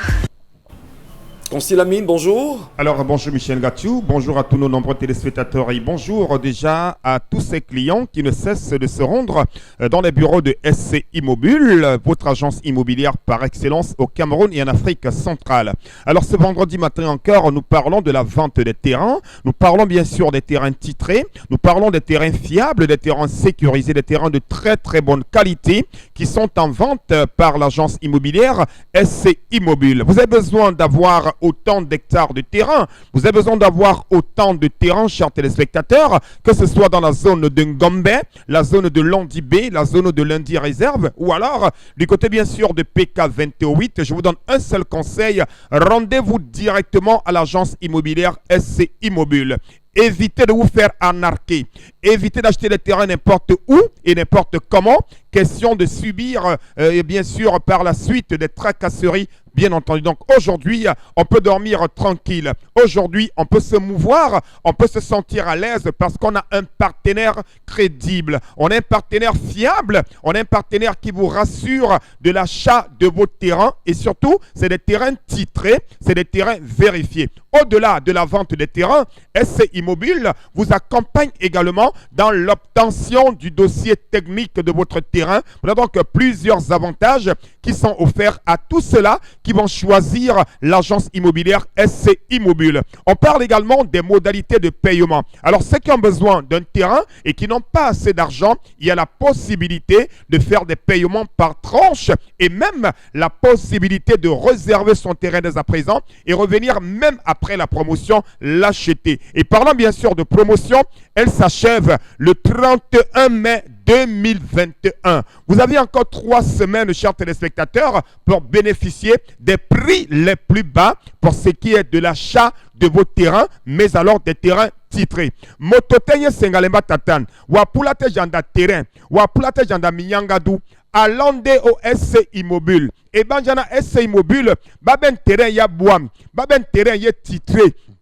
Baben terrain moins cher, donc motote angam ben terrain. Et ben jana SCI Mobile be la mangolo tete na ponda. Donc any moment where you just know, you want buy your plot, you want buy your terrain, just go for SCI Mobile. SCI Mobile na for Douala, na for Kamfoda, sa for Makepe. You get terrain titré à partir de 4 500 francs with the SCI Immobile. Nous allons tout de suite démarrer la vente de ce matin par la première zone. C'est la zone de Ngombe. Dans cette zone, vous avez des terrains titrés à partir de 4 500 francs pour un minimum de 150 mètres carrés du 1er au 31 mai 2021. Ngombe, c'est à Douala 5e, non loin de Bonamoussadi. Vous les avez à partir de 4 500 francs. Des terrains de qualité, des terrains plats, des terrains bien sûr titrés, des terrains vraiment vérifiés à partir de 4 500 francs. Le mètre carré avec la possibilité d'acheter autant de mètres carrés dont on a besoin avec SC Immobile. Juste à côté de Ngombe, on a la deuxième zone et bien sûr c'est PK28. PK28, c'est entre Douala et Yabassi. C'est une zone vraiment, oh là là là là, futuriste. C'est une zone qui vous permettra de vous sentir à l'aise en campagne. C'est une zone vraiment à partir de 6 500 francs. Offrez-vous un mètre carré de terrain du côté, bien sûr, de PK28. On parle également de Lundi B. Vous les avez à partir de 7 500 francs. Le mètre carré du côté, bien sûr, de Lundi B. Sans oublier également Lundi Réserve. Vous les avez à partir de 10 000 francs. Le mètre carré du côté, bien sûr, de Lundi Réserve. Les numéros de téléphone, vous les avez. Nous permettons à tous nos clients d'avoir un terrain de qualité. Demain, c'est samedi. Même le dimanche, on peut nous appeler. Vous allez voir les terrains avant de les acheter. Merci beaucoup de choisir l'agence immobilière SC Immobile. Merci beaucoup. Allez, madame, monsieur, poursuivons l'émission avec vous sur notre antenne. En même temps, puisqu'on le faisait tout à l'heure, le petit clin d'œil à la mairie de Banganté où se déroulent des élections qui sont assez importantes là-bas. Qui sera maire là-bas? On le sait en même temps. On voudrait ici le dire que lorsqu'on est ponte du régime et que l'on ait peur, en même temps qu'on a eu des dossiers assez compliqués dans cette mairie, quoique aujourd'hui impliqués dans la gouvernance, n'ayons pas peur, les choses vont se faire et la transparence ressortira d'une manière ou d'une autre. Aussi, il faut justement le dire, laisser la transparence parler que de tenter justement de corrompre les uns les autres parce que ça fait grand débat quand même là-bas. Au-delà de la dignité, de l'élégance que l'on reconnaît au peuple bangantais et également la dignité dans l'attitude politique aujourd'hui. Il y a même de l'élégance aujourd'hui en politique. Attendons d'en savoir un peu plus. Dominique Audrey. Ils aussi sont élégants, hein. Ils sont mignons et ils sont forts quelque part. Merci beaucoup de rester sur notre antenne, madame, messieurs. Et surtout, allez Isabelle Carole, nous restons avec vous sur le cas concernant la revue des réseaux sociaux. Qu'est-ce que vous nous avez prévu ce matin ? Alors, ce que j'ai prévu pour vous ce matin, c'est bien sûr ces communiqués qui ont fait le tour de la toile hier.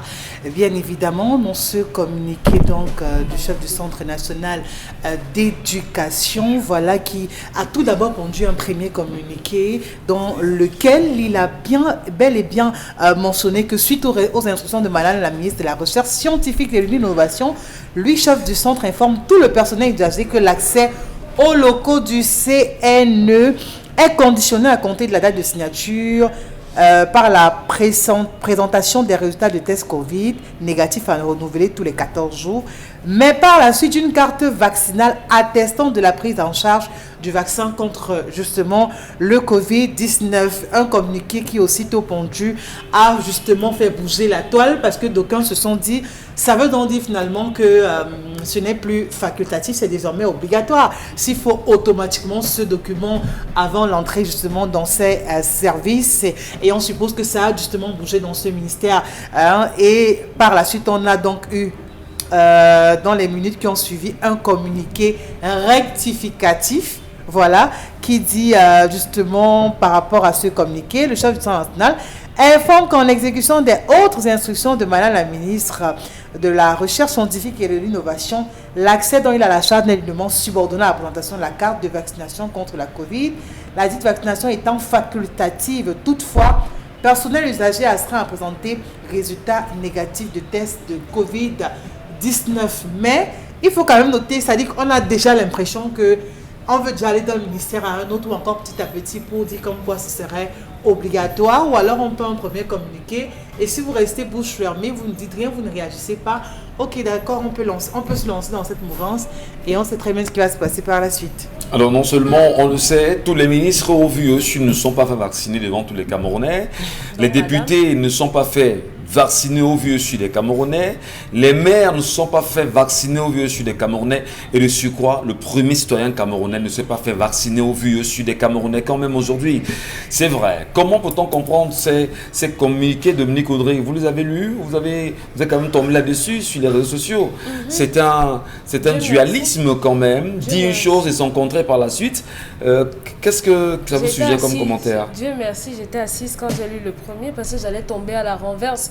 Mais attendez, vous voulez dire que les personnes qui n'ont pas reçu le vaccin ne vont plus travailler, ces fonctionnaires-là ne vont plus avoir accès à leur lieu de service, alors que précédemment, le ministre nous a martelé et remartelé, dit et redit que non, c'était facultatif d'avoir. Simplement, le second communiqué est sorti parce que les gens ont commencé à se plaindre.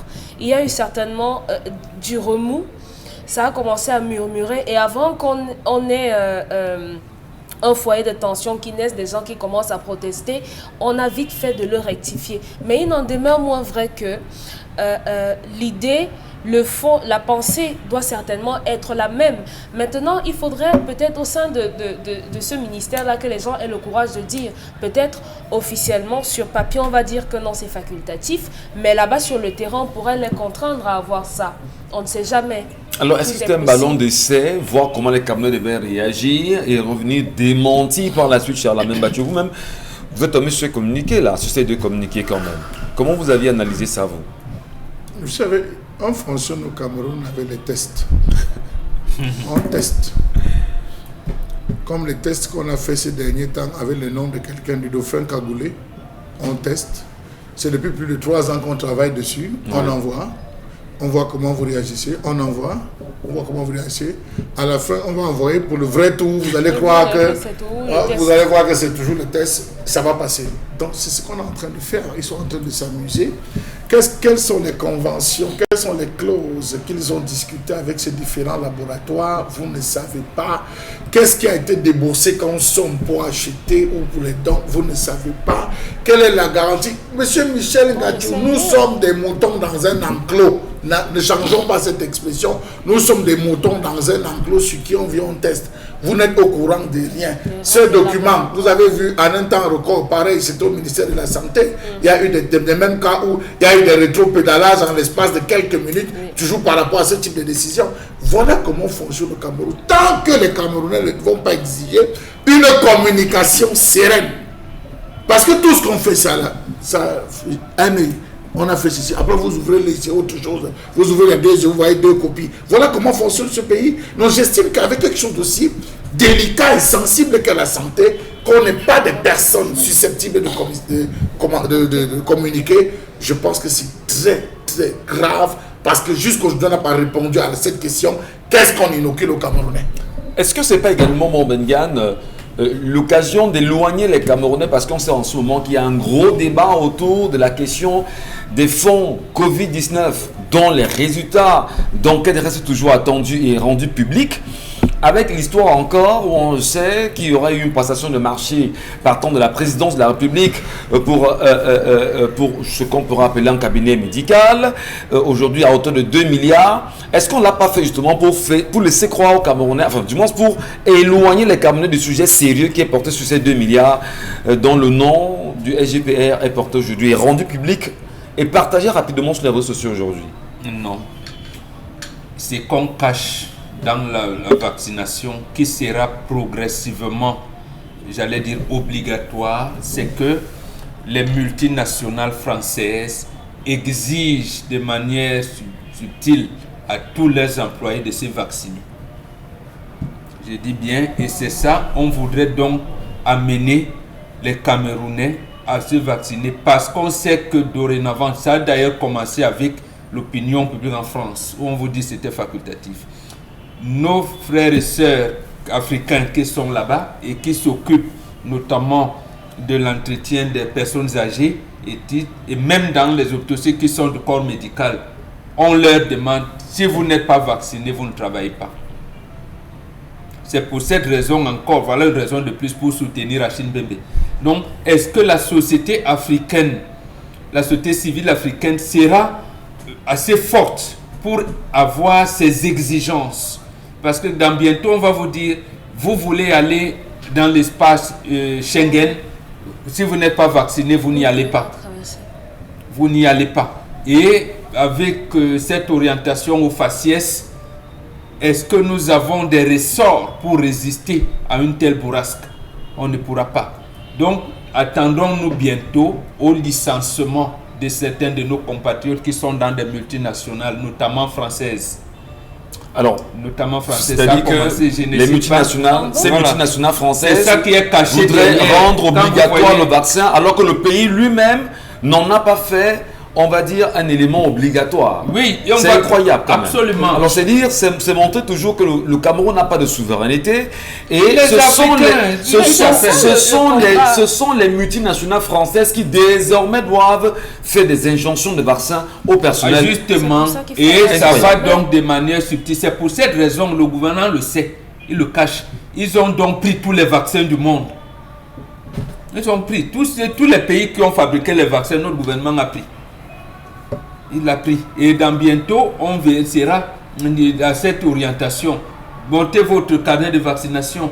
Montez votre carnet. Sinon, vous n'avez pas de visa. Entrez ici. Et même ceux qui sont dans ces entreprises, qui ont d'ailleurs un visa permanent, ils ne pourront pas aller faire les recyclages dans tel pays ou tel autre. Et pourtant, ils travaillent et ils ont le privé. Voilà ce qu'on cache derrière. Voilà. Monsieur Mathieu, oui. il y a quand même de quoi se poser de réelles questions fondamentalement, non?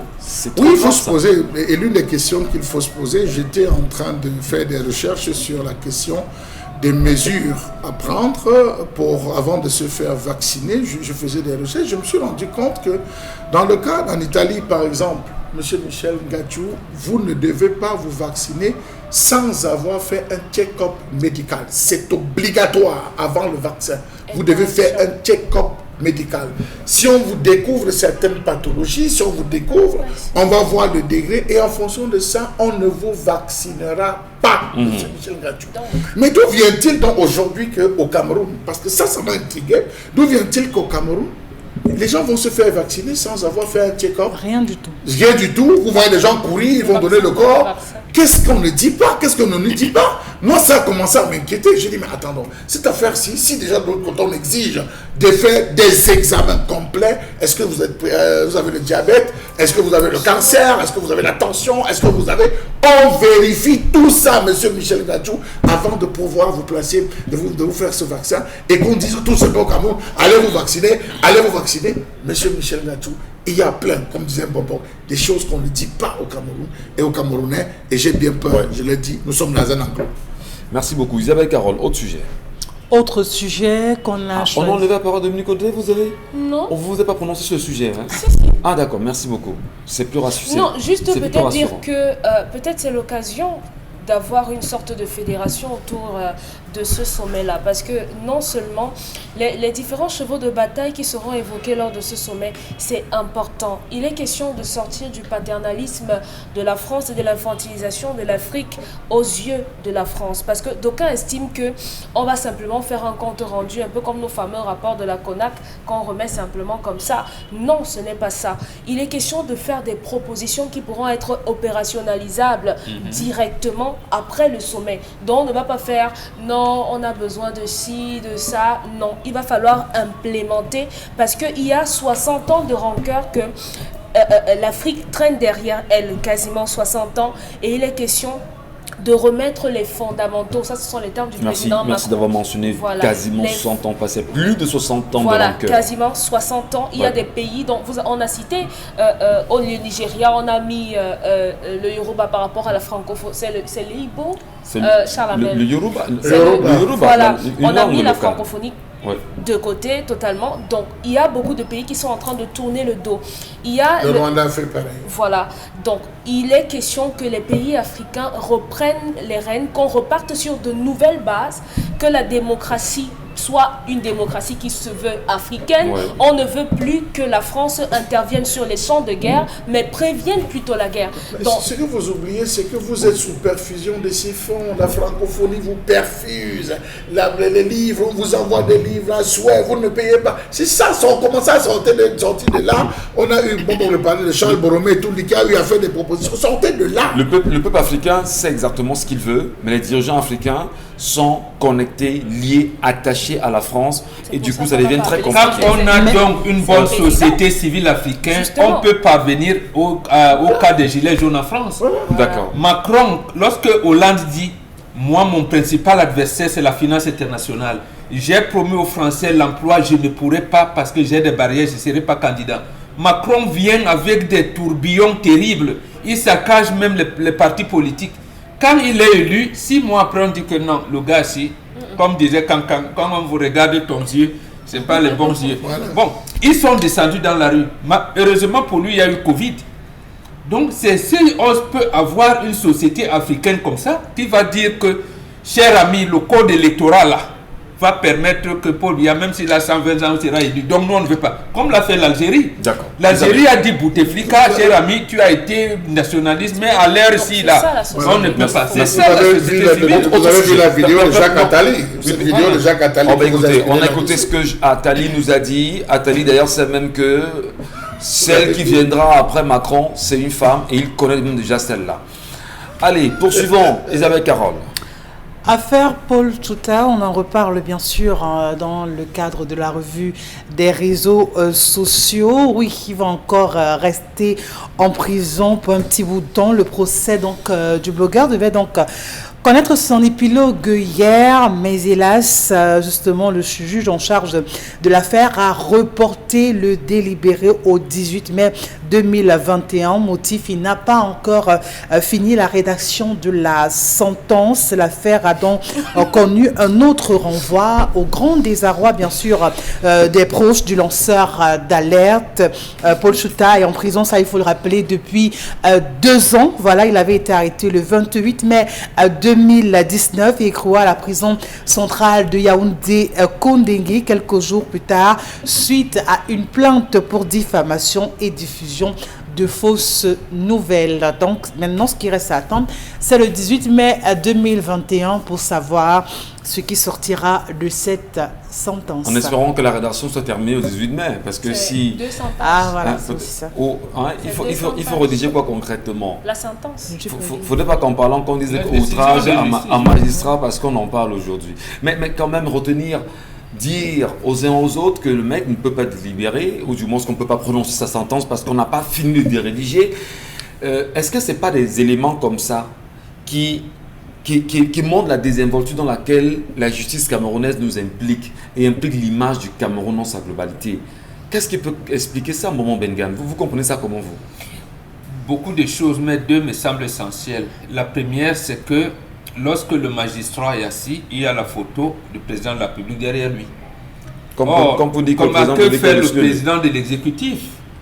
Apparemment, la Constitution dit qu'on a un pouvoir judiciaire. Donc à ce moment, la photo du président de la République ne devrait pas être prônée là sur sa tête. Il devait donc avoir la latitude, surtout les magistrats qui rendent les décisions. Donc c'est des magistrats assis. Ils n'ont que la loi et leur conscience. C'est comme ça que le principe dit. C'est ça la première chose. Donc, au regard de ça, la deuxième chose qui se rapproche à la première, c'est que c'est quand même Candice Beyala. Ah, vous la citez enfin? Oui, c'est Candice Beyala qui a porté plainte. Elle a flirté avec les milieux de la presse. Elle est intellectuelle. Bon, c'est une Française qui porte plainte à un Camerounais. Je n'en sais rien. Donc c'est pour ça que je parle, parce qu'on a eu des gens qui viennent et tout, à un moment quand on prend Thierry à Tangana, après on dit ah c'est des Français. Donc est-ce que c'est une Française qui a porté plainte contre un Camerounais? Pour le moment, on ne sait pas. On savait également que dans les accords de coopération judiciaire, la France est prioritaire.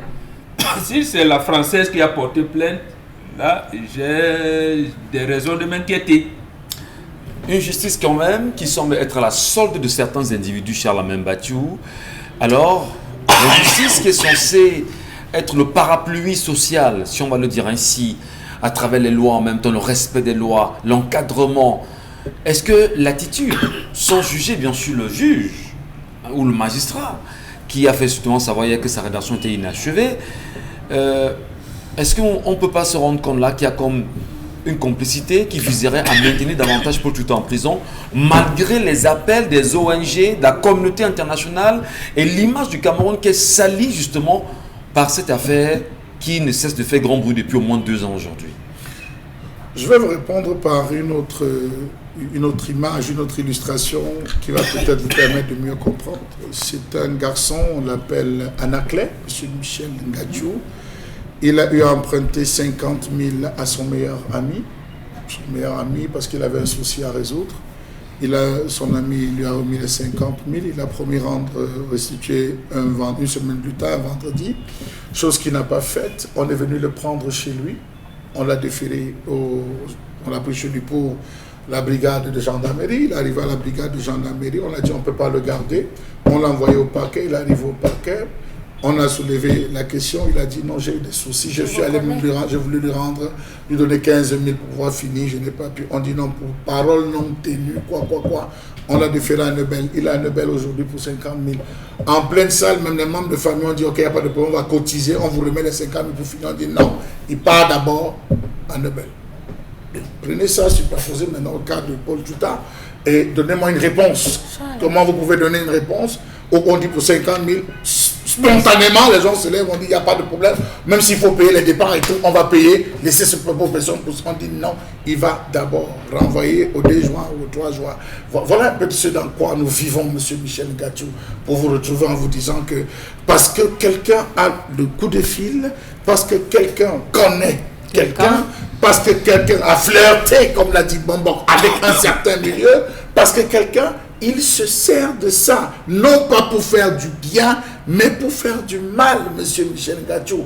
Bombok a l'habitude de dire, il n'y a pas en Afrique 2 personnes qui ne s'entendent pas, mais 2 personnes qui n'ont pas encore causé. Regardez les torts que cette arrestation a causé à Calixte Biala depuis le début de cette incarcération. Elle n'a pas de sommeil. Regardez ce qu'elle encaisse comme différents coups. Moi, j'aurais été à sa place que vraiment, j'aurais fait profil bas et ce serait passé. Vous avez vu le dernier, c'est vous qui nous rapportez encore ce qui s'était passé sur une chaîne internationale, ce qui avait été dit, comment ça a été fait, les intellectuels qui sont entrés à l'intérieur, les avocats.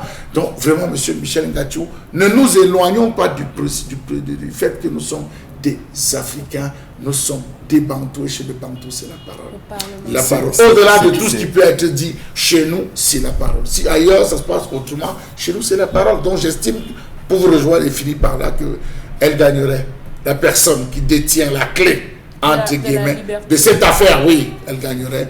On a pu la lire quand même sur ses pages Facebook hier, qui faisait des bisous quand même aux uns aux autres, saluant d'ailleurs l'attitude du juge. Allez, madame, monsieur, on va justement le dire, on adresse tout notre soutien à tous ces prisonniers, à tous ces prévenus et détenus, puisqu'il y en a beaucoup dans nos prisons aujourd'hui qui toujours n'ont pas la chance de voir leurs affaires être bien enrôlées et avoir sorti avec une décision tout à fait normale. Nous vous saluons vraiment Chalamène, Bonbon Bengan, Isabelle Carozopet et Dominique Audrey. Nous souhaitons vraiment de passer un excellent week-end dans l'espoir de nous retrouver lundi sur cette antenne. Madame, monsieur, restez sur Equinox Télévision, pardon, sans fétiche surtout. Voilà. Mais si la raison... Si vous refusez le fétiche, n'allez pas à l'église. Vous allez prier. Vous fétiche tous les jours. Vous avez la croix, les chapelets, tout ça. Vous avez les chapelets, l'eau bénite, l'huile bénite, le sel bénit. C'est pas fétiche. À chacun son fétiche. C'est terminé. Allez, à lundi, 10h sur Equinox Télévision.